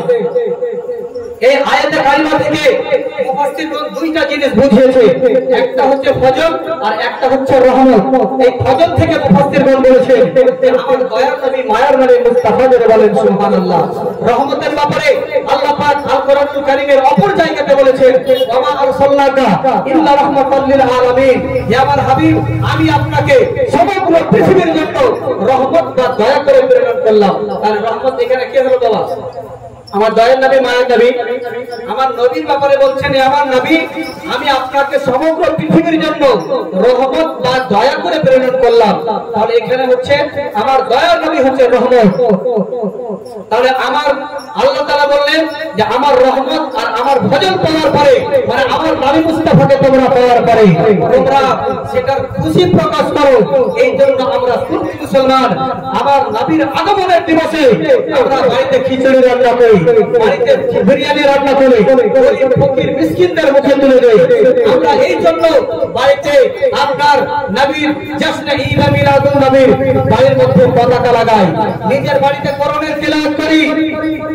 কিন্তু আজকে আমরা অনেকেই না জানার কারণে শিক্ষা কম হওয়ার কারণে আজকে আমরা এই নবীর ব্যাপারে উল্টাপাল্টা মন্তব্য করে থাকি। অনেক এখন আপনার সোশ্যাল মিডিয়ার কিছু আলিম বেরিয়েছে, মানে দেখা মুভি পড়া বলবিলা মোবাইল দেখা মুভি, চায়ের দোকানে পানের দোকানে বাজারে হাটে ঘাটে মাঠে ফতোয়া দিয়ে বেড়াচ্ছে যে নবীর ঈদে মিলাদুন নবী করা যাবে না, নবীর জুলুস বের করা যাবে না, বাড়িতে পতাকা লাগা যাবে না, খিচুড়ি রান্না করা যাবে না, বিরিয়ানি রান্না করা যাবে না। আর আপনার বেটা হলো বেটার আপনার হ্যাপি বার্থডের জন্য দুইটা তিনটা গরু কেটে মানুষকে খাইয়ে দিবে, কোনো মাথা ব্যথা নাই, তাই না? দুটা তিনটা গরু কেটে খাইয়ে দিবে মানুষ, কোনো মাথা ব্যথা নেই। অথচ নবীর জশ্ন ঈদ মিলাদুন নবীতে যদি বাড়িতে খিচুড়ি রান্না করি, গরিব ফকির মিসকিনদের মধ্যে বিতরণ করি, তাহলে তার মাথা ব্যথা শুরু হয়ে যাবে। যদি তাকে জিজ্ঞাসা করা হয় তুমি যে বলছো ঈদে মিলাদুন নবী করা শিরক, ঈদে মিলাদুন নবী করা বিদআত, ঈদে মিলাদুন নবী করা যাবে না, এর প্রমাণ কি? তখন সে বলবে যে এর প্রমাণ হচ্ছে কিতাবুল আন্দাজ। কিতাবুল আন্দাজ আমার কাছে কোনো প্রমাণই নেই, ও আন্দাজে বলবে। কিতাবুল আন্দাজ আমার কাছে কোনো প্রমাণ নেই। কায়দাটা খুলে দেবেন, প্রথম পাতাটা আপনার আলিম পাতা সাইয়া পর্যন্ত পড়তে পারবে না। অথচ সে হাটে ঘাটে মাঠে বাজারে মোবাইল দেখে দেখে ফতোয়া দিয়ে বেড়াচ্ছে যে ঈদ আপনার জশ্ন ঈদে মিলাদুন নবী করা যাবে না। আমার আল্লাহ পাক আল কোরআনুল কারীমে সূরা মায়দার 58 নম্বর আয়াতে বলেন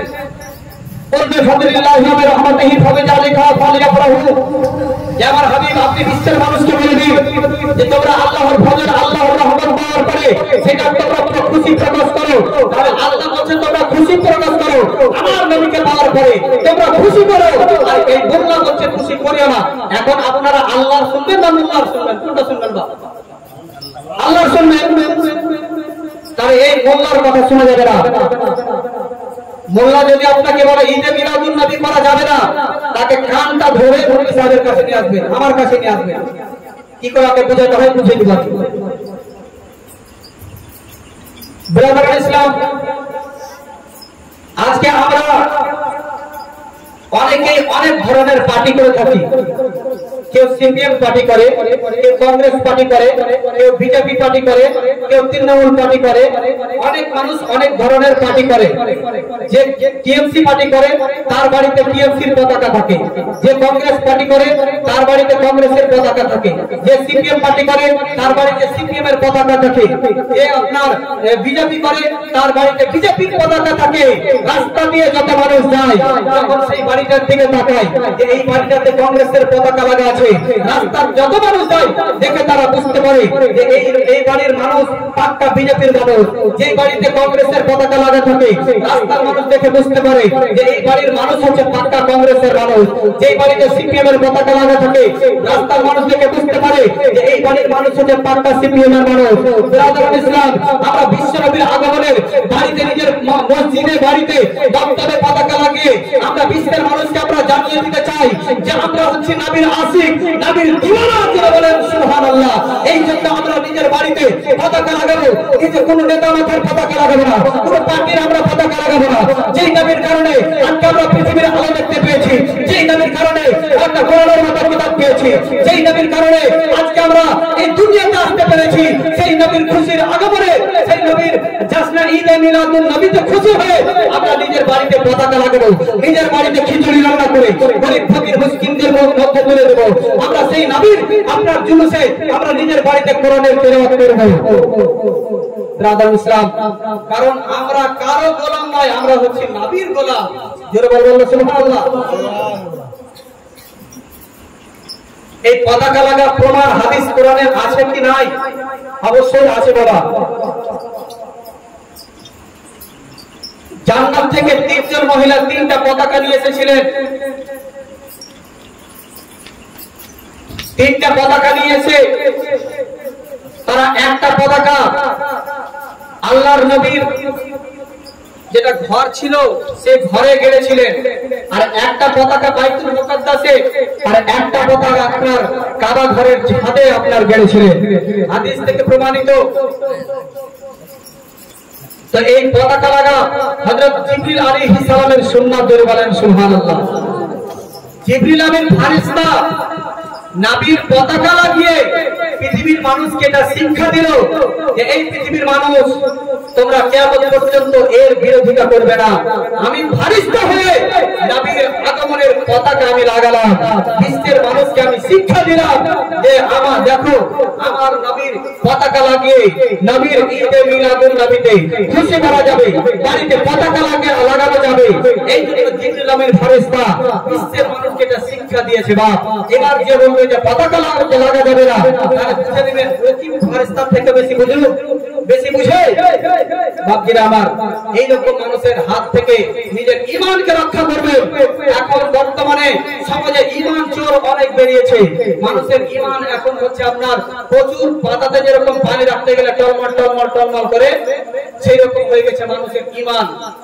মানুষ নিজের বিবেক একটুকু খাটায় না যে ওই মানুষটা জীবনে কোনোদিন মসজিদে যায়নি, মাদ্রাসার বারান্দা দেখেনি। একটা আমির এই জায়গাতে বসতে গেলে কমসে কম 10 বছর পড়াশোনা করতে হয়, তারপরে এই মাইকে কথা বলতে পারে। তাহলে যে মানুষটা 10 বছর পড়াশোনা করে আপনাকে কোরআন হাদিস দিয়ে বুঝিয়ে আপনাকে বলবে নবীর জাসনে ঈদে মিলাদুন নবী করা যাবে, তার কথাকে আপনি শুনলেন না। আর একটা মানুষ সারাদিন হাল থাকে আপনার যে কোনোদিন মসজিদ মাদ্রাসা যায়নি, মোবাইলে শুনে আপনাকে বলে দিলে যে জাসনে ঈদে মিলাদুন নবী করা যাবে না, আপনি কার কথা মেনে নেবেন? নিজের বিবেক তো আছে, নিজের বিবেক আল্লাহ সবাইকে বুঝার ক্ষমতা দিয়েছে, কোনটা ভালো কোনটা মন্দ সেটা নিজেই ছাঁটাই বাছাই করতে পারবে। একবার মহব্বতে সকলে দরুদ শুরু করুন। আল্লাহুম্মা সাইয়্যিদিনা মাওলানা মুহাম্মদ ওয়া আলা মাওলানা মুহাম্মদ।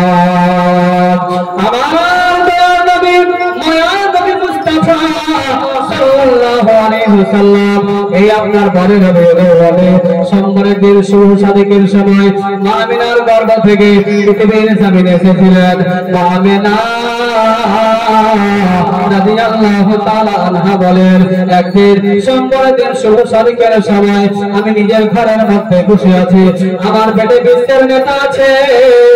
কিভাবে আমার সম্মানের দিন শুভ সাদিকের সময় আপনার পৃথিবীর জমিনে আসবেন, রাত আপনার আল্লাহর কাছে দরখাস্ত করেছে, রব্বুল আলামিন আপনি নবীকে রাতের মধ্যে পাঠান।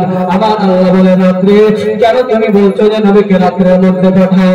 তখন রাত বলেছিল, আল্লাহ যদি রাত্রি বাড়াতে নবীকে যদি আপনি পাঠান তাহলে আমার রাতের চর্চা কোরআন এবং হাদিসের প্রত্যেকটা পাতায় পাতায় হবে।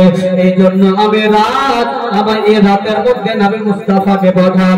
আমার রাত প্রত্যেকটা আলিমের মুখে মুখে আমি রাতের চর্চা হবে, প্রত্যেকটা মসজিদে বক্তব্যে মাদ্রাসাতে আমার চর্চা হবে, যতদিন পৃথিবী থাকবে আমার চর্চা হবে। এই জন্য রাত্রে পাঠান। দিন আল্লাহর কাছে দরখাস্ত করলো, রব্বুল আলামিন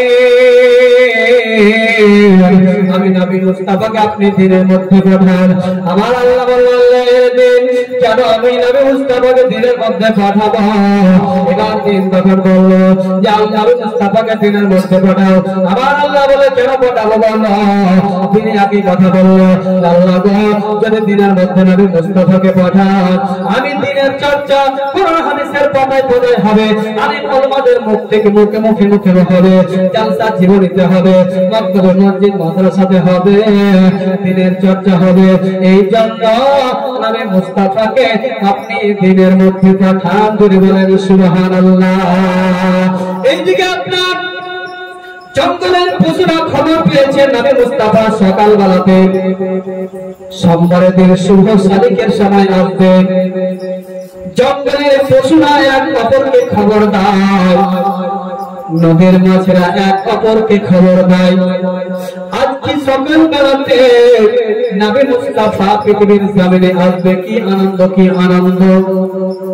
নবী আমার পৃথিবীর জমিনে আসবে। মা আমিনা রাদিয়াল্লাহু তাআলা আনহা ঘরের মধ্যে বসে আছেন। মা আমিনা দেখতে পেলেন যে আসমানে যেন একটা বিকট শব্দ হলো। মা আমিনা রাদিয়াল্লাহু তাআলা আনহা সেই শব্দটা শুনে ভয়ে একটু জড়সড় হয়ে গেলেন।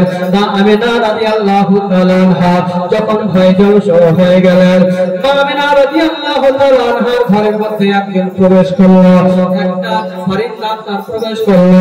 ফরিস্তা প্রবেশ করার পরে মা আমিনা রাদিয়াল্লাহু তাআলা আনহাকে বললেন, ওগো মা আমিনা, ভয়ের কোনো কারণ নাই, আমরা আপনাকে সুসংবাদ জানাতে এসেছি, আপনাকে খুশখবরি দিতে এসেছি। আপনার পেটে যে সন্তান আছে সে সন্তান হবে বিশ্বের নেতা জনাবে মুহাম্মদ আরবি। জোরে বলেন সুবহানাল্লাহ। তিনি হবে বিশ্বের নেতা। আজকে সম্পর্কে দিন শুভ সাদিকের সময় এই পৃথিবীর জমিনে তাশরীফ নিয়ে আসবেন। কোনো ভয় করার কারণ নেই। এরে আমিনা, তোমাকে সুসংবাদ জানাতে এসেছি। মা আমিনাকে এক গ্লাস শরবত পান করালেন। মা আমিনা সেই শরবতটা পান করার পরে মা আমিনা তখন বলতে লাগলেন, আমার দিনের মধ্যে মনের মধ্যে যত ভয় ছিল সব ভয় পুরো আমার দূর হয়ে গেল। জোরে বলেন সুবহানাল্লাহ। যত ডর যত ভয় ছিল সব দূর হয়ে গেল। তারপর আমি দেখতে পেলাম চারজন জান্নাতি রমণী মহিলা আমার ঘরের মধ্যে প্রবেশ করলো। আমার মাথা দাঁড়ালো আর বলতে লাগলো যে আমিনা, ভয়ের কোনো কারণ নেই, তোমার খিদমতে আমরা চারজন জান্নাতি রমণী মহিলা এসেছি। এলাকার মা আমিনা তখন বললেন যে তোমাদেরকে তো আমি চিনতে পারলাম না, কে তোমরা? তখন সেই মহিলাগুলো উত্তরে বলতে লাগলেন, চিনলে না রে আমিনা বিবি, চিনলে না রে আমাকে, চিনলে না রে আমিনা বিবি, চিনলে না রে আমাকে। আদম নবীর স্ত্রী আমি, আদম নবীর স্ত্রী আমি, হাওয়া নামটি জগতে। অপর মহিলা বলতে লাগলেন, যে চিনলে না রে আমিনা বিবি, চিনলে না রে আমাকে। ফিরআউনের স্ত্রী আসিয়া আমি, ফিরআউনের স্ত্রী আসিয়া আমি, আসিয়া নামটি জগতে। এবার মা আমিনা বলতে লাগলেন, ঠিক আছে তোমাকে চিনতে পেরেছি। এবার দ্বিতীয়বার বলতে লাগলেন, চিনলে না রে আমিনা বিবি, চিনলে না রে আমাকে। ঈসা নবীর মাতা আমি, ঈসা নবীর মাতা আমি, মারিয়াম নামটি জগতে। মা আমিনা বলেন, ঠিক আছে তোমাকে চিনেছি। এবার আমরা চতুর্থ নাম ধরে বলতে লাগলাম, চিনলে না রে আমিনা বিবি, চিনলে না রে আমাকে, চিনলে না রে আমিনা বিবি, চিনলে না রে আমাকে। ইব্রাহিম নবীর স্ত্রী আমি, ইসমাইল নবীর মাতা আমি, হাজরা নামটি জগতে। আমিনা এবার তখন সেই চারজন মহিলাকে বললেন, মহিলারা তোমাদের কিভাবে চিনতে পেরে নিলাম, তোমরা হচ্ছ আদম আলাইহিস সালামের স্ত্রী, তোমরা হচ্ছ ইব্রাহিম নবীর স্ত্রী, ফিরআউনের স্ত্রী, ঈসা নবীর মা। তোমাদেরকে চারজনকে তো চিনতে পারলাম, বলো কেন এসেছো? তখন তরুণ করে বলল, আমিনা তোমার গর্ভে যে বিশ্ব নবীর আছে, এই বিশ্ব নবী এই সময়ে পৃথিবীর জমিনে আসবে, এই জন্য তোমার খিদমতে আমরা চারজন জান্নাতে রমণী মহিলা এসেছি। সুসংবাদ জানিয়ে সে চারজন জান্নাতে রমণী মহিলা আপনার চলে গেলেন। আপনার চলে যাওয়ার পরে তারপরে আপনার তিনজন পুরুষ জান্নাতে, আপনার তিনজন পুরুষ সেই ঘরের মধ্যে প্রবেশ করল। মা আমিনা বলেন তোমরা কেন এসেছো? এবার তখন সে চারজন তিনজন ব্যক্তি তখন উত্তরে বলল, ওগো আমিনা তোমার গর্ভে যে সন্তানটা এসেছে, এই সন্তানটা যে পৃথিবীর জামিনে এখন আসলো, আমরা তার খিদমতে এসেছি। একজনের হাতের মধ্যে ছিল আপনার লোটা, তার হাতের মধ্যে লোটার মধ্যে জমজমের পানি ছিল। বাবা কি পানি ছিল?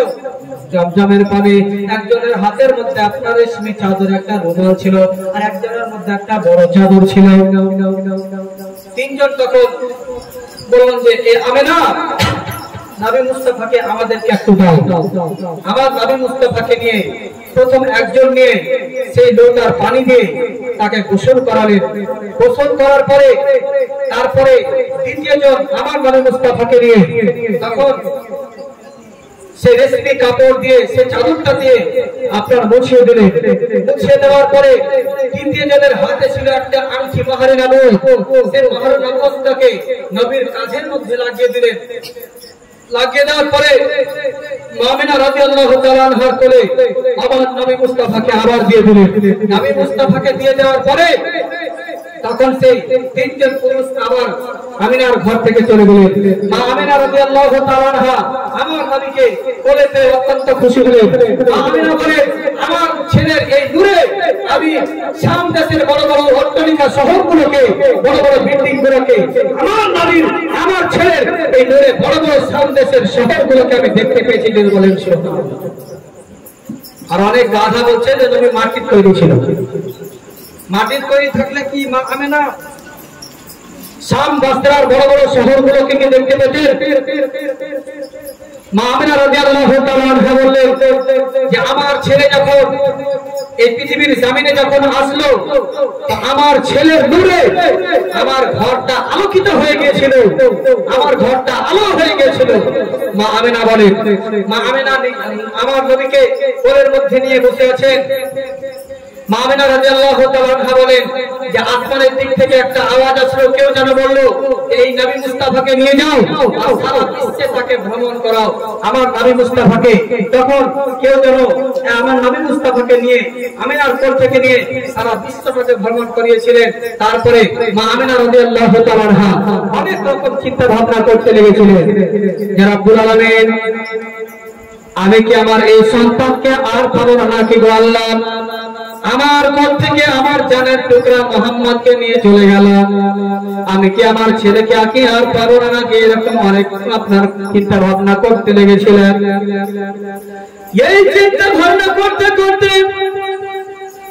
আবার আমার নবী মুস্তাফাকে মা আমিনা রাদিয়াল্লাহু তাআলা আনহার কোলে ফিরিয়ে দিলেন। মা আমিনা রাদিয়াল্লাহু তাআলা আনহা আমার নবী মুস্তাফাকে পেয়ে মা আমিনা অত্যন্ত খুশি হয়েছিলেন। আমার নবী মুস্তাফাকে নিয়ে মা আমিনা সোমবার দিন শুভ তারিখের সময় 12 রবিউল আউয়ালে এই মাসের চাঁদের 12 তারিখে সোমবার দিন শুভ তারিখের সময় মা আমিনা রাদিয়াল্লাহু তাআলা আনহা আমার নবী মুস্তাফাকে নিয়ে কোলে নিয়ে বসে আছে। এদিকে আল্লাহর নূরি ফেরেশতারা মা আমিনার ঘরের উপরে আপনারা ভিড় লাগিয়েছে আমার নবী মুস্তাফার জিয়ারত করার জন্য। আপনার আমিনার ঘরের উপরে জানো সুন্দর সুন্দর পারিন্দগুলো উড়াউড়ি করছে আর তারা গুনগুন করে নবীজিকে সালাম জানাচ্ছে। ওইদিকে নবীজির চাচা নবীজির দাদু জানাবে আব্দুল মুত্তালিব খবর পেয়েছে। আব্দুল মুত্তালিব বাড়িতে আসলেন। বাড়িতে আসার পরে ঘরের মধ্যে প্রবেশ করবে। দরজার মধ্যে কেউ যেন আব্দুল মুত্তালিবকে বাধা দিয়ে দিল। আব্দুল মুত্তালিব, এই সময় তুমি ঘরের মধ্যে প্রবেশ করতে পারবে না। বলছে কেন প্রবেশ করতে পাবো না গো? বলছি সময় আল্লাহর নূরি ফেরেশতারা আমার নবী মুস্তাফার জিয়ারত করছে, এই জন্য তুমি ঘরের মধ্যে প্রবেশ করতে পারবে না। তুমি ঘরের মধ্যে প্রবেশ করতে পারবে না। যখন ফেরেশতাদের জিয়ারত যখন শেষ হয়ে যাবে তখন তুমি ঘরের মধ্যে প্রবেশ করবে। ফেরেশতাদের জিয়ারত যখন শেষ হয়ে গেল, এবার নবীজির দাদু ঘরের মধ্যে প্রবেশ করার পরে আমার নবীর চেহারা দেখে অত্যন্ত খুশি হয়েছে। কারণ আমার নবীর চেহারা এত সুন্দর ছিল। আমার নবী মুস্তাফাকে তার দাদু কোলের মধ্যে নিয়েছে। এবার মা আমিনা রাদিয়াল্লাহু তাআলা আনহাকে বলছেন, আবু আমার বৌমা আমিনা, তুমি আমার এই দাদুর কি নাম রেখেছ? মা আমিনা রাদিয়াল্লাহু তাআলা আনহা বলেন, আব্বা গো, আপনার অনুমতি ছাড়া আজ পর্যন্ত কোনো আমি কাজ করে না গো আব্বা। আপনার অনুমতি ছাড়া আমি কোনো কাজ করব না গো আব্বা। আপনার অনুমতি ছাড়া আমি আমার ছেলের নাম রাখবো না। এবার আমার নবী মুস্তাফার দাদু সাহাবী আব্দুল মুত্তালিব আমার নবী মুস্তাফাকে আপনার কোলে করে নিয়ে কাবা ঘরের তাওয়াফের জন্য চলে গেলেন। তাওয়াফ করার পরে আমার নবীর নাম রাখলেন মুহাম্মদুর রাসূলুল্লাহ বলেন সাল্লাল্লাহু আলাইহি ওয়াসাল্লাম। আমার নবীর নাম মুহাম্মদ রাখলেন। নবীজির দাদু জানাবে আব্দুল মুত্তালিব সেখান থেকে ফিরে এসে আমিনার ঘরে আসলেন। আমিনার ঘরে আমার নবী মুস্তাফাকে আমিনার করে দিলেন। ওইদিকে আবু লাহাবের আবু লাহাবের দাসী সুয়াইবিয়া খবর পেয়েছে যে আমিনার ঘরের উপরে আল্লাহর নবী ফেরেশতারা ঘোরাফেরা করছে। নবীজির দাদু জানাবে আব্দুল মুত্তালিব আমার নবীজিকে দেখার জন্য গিয়েছে। আর মেয়েদের মন এমনি খুবই হালকা হয়, এদের পেটে যদি কোনো কথা থাকে যতক্ষণ পর্যন্ত কাউকে না বলবে তাকে পেট খালি ঘটর ঘটর করবে। এইদিকে আবু লাহাবের দাসী সুয়াইবিয়া মনে মনে চিন্তা করছেন, আল্লাহ আমি এই কথাটা আমি এই খবরটা আমি সর্বপ্রথমে কাকে দেব। এদিকে তার মন আর মানে না পেট ঘটমট করছে, মনে মনে চিন্তা করছে, আল্লাহ আমি যার বাড়িতে থাকি যার বাড়িতে খাই আমি তাকে আগে খবরটা দেব, আল্লাহ এতে আমার যাই হবে হোক। এবার আপনার আবু লাহাবের কাছে সুয়াইবিয়া আপনার আবু লাহাবের দরজাতে ঠক ঠক ঠক ঠক করে আওয়াজ দিচ্ছে, কিন্তু আবু লাহাবের 10টা না বাজলে ঘুম ভাঙে না। আপনাদের এলাকাতে আছে এরকম ছেলে মেরে আছে, সারা রাত মোবাইল চালাবে আর 10টা না বাজলে ঘুম ভাঙবে না। আবু লাহাবের 10টা না বাজলে আপনার ঘুম ভাঙে না। এবার আবু লাহাব যখন দরজা খুলে না, এদিকে সুয়াইবিয়া আপনার বলার জন্য মনটা ছটপট করছে। সুয়াইবিয়া আপনার রাগ করে দরজার মধ্যে এমন করে একটা ধাক্কা দিয়েছে, দরজাও ভেঙেছে, আবু লাহাবের ঘুমও ভেঙে গেছে। আবু লাহাব একটা বল তারপরে নিয়ে আপনার সুয়াইবিয়াকে চালাতে যাবে, বলছে সুয়াইবিয়া তুমি কি জানো না আমার 10টা না বাজলে ঘুম ভাঙে না। এই সুয়াইবিয়া বলো এত সকাল সকাল তুমি আমার ঘুম কেন ভাঙিয়েছো? এবার তখন সুয়াইবিয়া বলে ওরে আমার আকা মাওলা ওগো আমার মাওলা শোনো গো, আপনি যদি এই তরবারি যদি আমার উপরে চালিয়ে দিতেন আমি সুয়াইবিয়া হাসতে হাসতে নিজের জীবনটাকে দিয়ে দিতাম। এবার আবু লাহাব বলে ওরে সুয়াইবিয়া আজকে এত বড় কথা তুমি বলে দিলে, আমি তরবারি চালিয়ে দিলে তুমি খুশি খুশি জীবনটা দিয়ে দিতে, কেন বলো কেন কেন কেন বলো? এবার সুয়াইবিয়া বলে আপনার ভাই কটা ছিল বলেন তো? এবার হযরতে আপনার ভাই কটা ছিল? এবার আবু লাহাব বলছে কেন যে কি করবো? 10 আছে বলেন। বলছে আমরা 10 ভাই ছিলাম। 10 ভাই ছিলেন, আপনার ছোট ভাইয়ের নাম কি ছিল? আমার ছোট ভাইয়ের নাম ছিল আব্দুল্লাহ। ওই আব্দুল্লাহ স্ত্রীর নাম ছিল আমিনা। ওই আমিনার ঘরে আজকে বিশ্বের নেতা জন্মগ্রহণ করেছে। আল্লাহ নবী ফেরেশতারা আমিনার ঘরের উপরে ঘোরাঘুরি করছে, নবীজিকে সালাম জানাচ্ছে। আপনার আব্বা জানাবে আব্দুল মুত্তালিব বাবা ঘর থেকে এসে তার পোতাকে দেখার জন্য এসেছে, এখন পর্যন্ত আপনার ঘুম ভাঙে না? এত দুর্ভাগ্য কেউ হয়? তখন আবু লাহাব বলছেন যে কথা তো ঠিকই। আবু লাহাবের সঙ্গে সঙ্গে মাথাটা নিচু করে তখন সুয়াইবিয়াকে শাহাদাতের আঙ্গুলের ইশারা করে বলেছিল, এই সুয়াইবিয়া আজ থেকে আমি তোমাকে আজাদ করে দিলাম। হাদিসের মধ্যে এসেছে যে আবু লাহাবের ইন্তিকালের পরে আবু লাহাব কিন্তু কলমা পড়েনি, মুসলমান হয়নি। আবু লাহাবকে যখন আল্লাহ পাক আজাদ দেয়,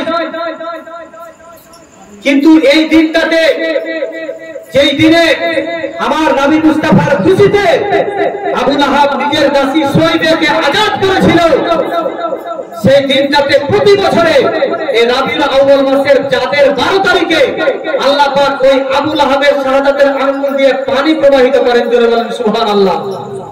এই পানিটাকে আবু লাহাব পান করে তার কিছু আযাব কম হয়। তাহলে বলে নবী মুস্তাফার মহব্বতে যদি আমরা জুলুস করি, নবীর মহব্বতে যদি আমরা মিলাদ মাহফিল করি, তাহলে কি আমাদের উপরে আল্লাহ তাআলা দয়া করবেন না?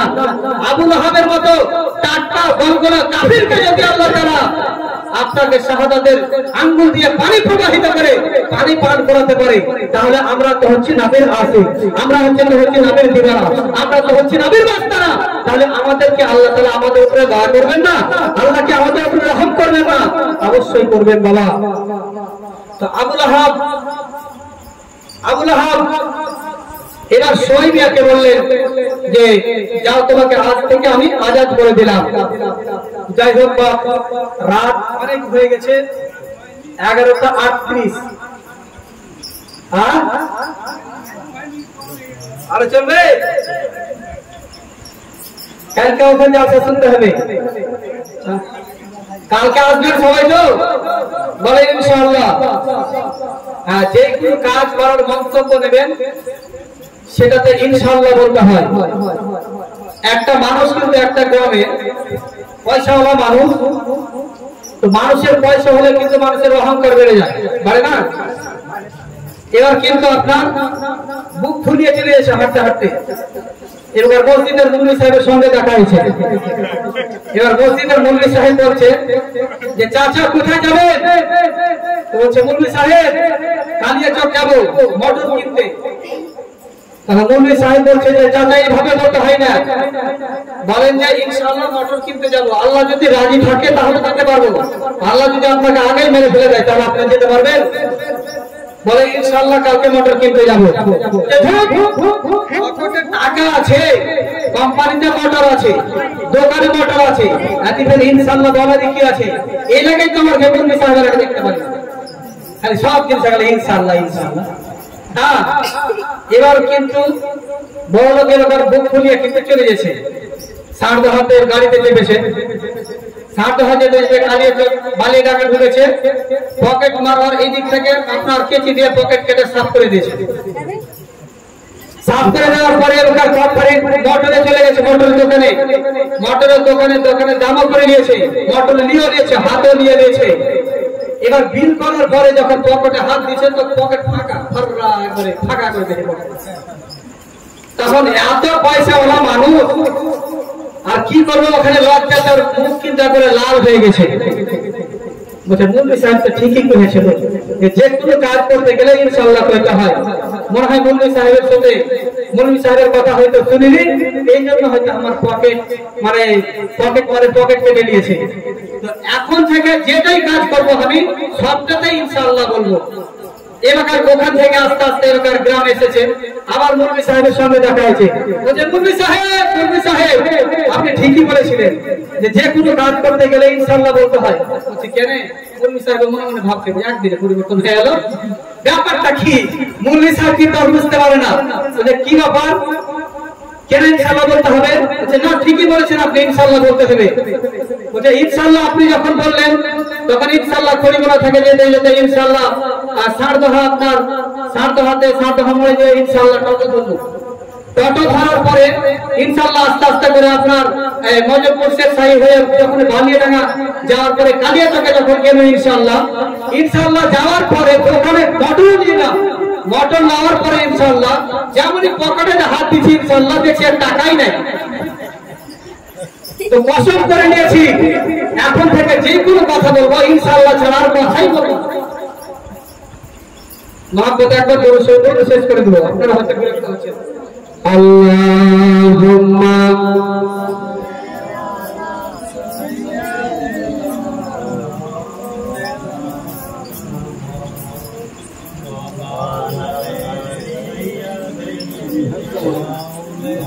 মাওলানা মুহাম্মদ ও পিতা মোদের কথা, ও পিতা পড়ে যখন মনে 7 মাসের বালক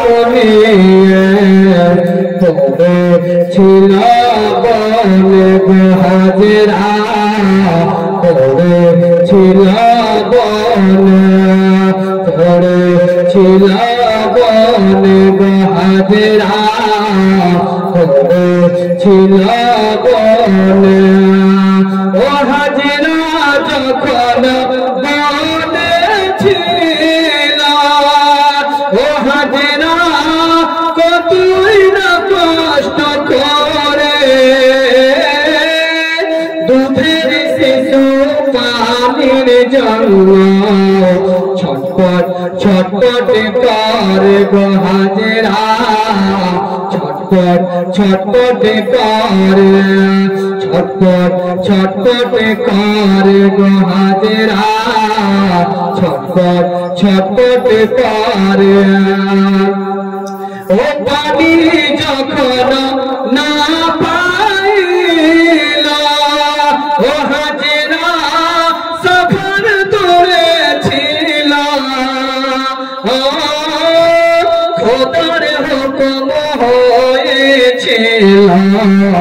পানি পেয়ে নিল গো হাজরা পানি পেয়ে নিল পানি পেয়ে নিল গো হাজরা পানি পেয়ে নিল ও গো পিতা মনের কথা ও পিতা পড়ে যখন মনে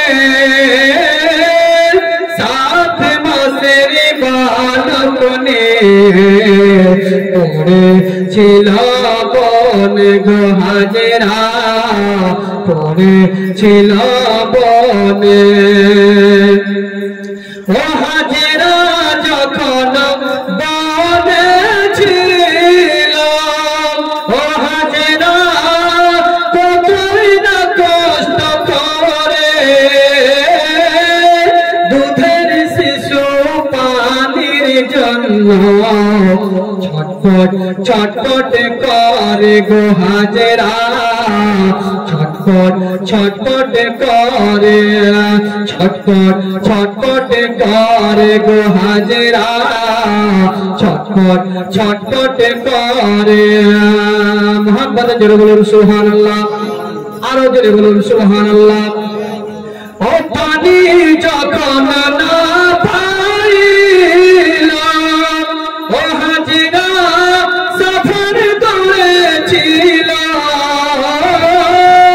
খোদার হুকুম হয়েছিল পানি পেয়ে নিল গো হাজরা পানি পেয়ে নিল পানি পেয়ে নিল গো হাজরা পানি পেয়ে নিল ছন্দ শুনুন জোরে বলুন সুবহানাল্লাহ ও পানি যখন পেয়ে নিল ও হাজরা ছেলের মুখে দিল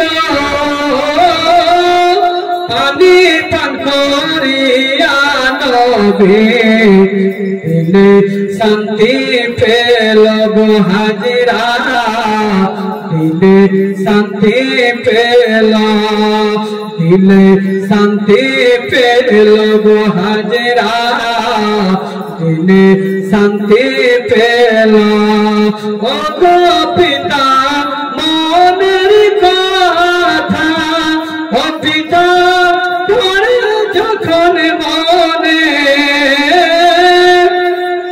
সাত মাসের বালক নিয়ে পড়েছিল বনে গো হাজরা পড়েছিল বনে যাই হোক আমার রাত অনেক হয়ে গেল আপনারা অনেক বিরক্ত করলাম যাই হোক ভাষার মধ্যে বলার মধ্যে ভুল ভ্রান্তি আল্লাহর হস্তে ক্ষমা প্রার্থী আমরা সকলেই মিলে একসঙ্গে এক বাক্যে আমরা ইস্তিগফার করি আস্তাগফিরুল্লাহ রাব্বি মিন কুল্লি যামবিন ওয়া আতুবু ইলাইহি লা হাওলা ওয়ালা কুওয়াতা ইল্লা বিল্লাহিল আলিয়্যিল আযীম এতক্ষণ পর্যন্ত যা কিছু আলোচনা হলো এই আলোচনা যতক্ষণ পর্যন্ত আমরা শুনলাম তার উপরে আমল করার জন্য আল্লাহ পাক আমাদেরকে তৌফিক এনায়েত করেন সকলে আল্লাহুম্মা আমিন।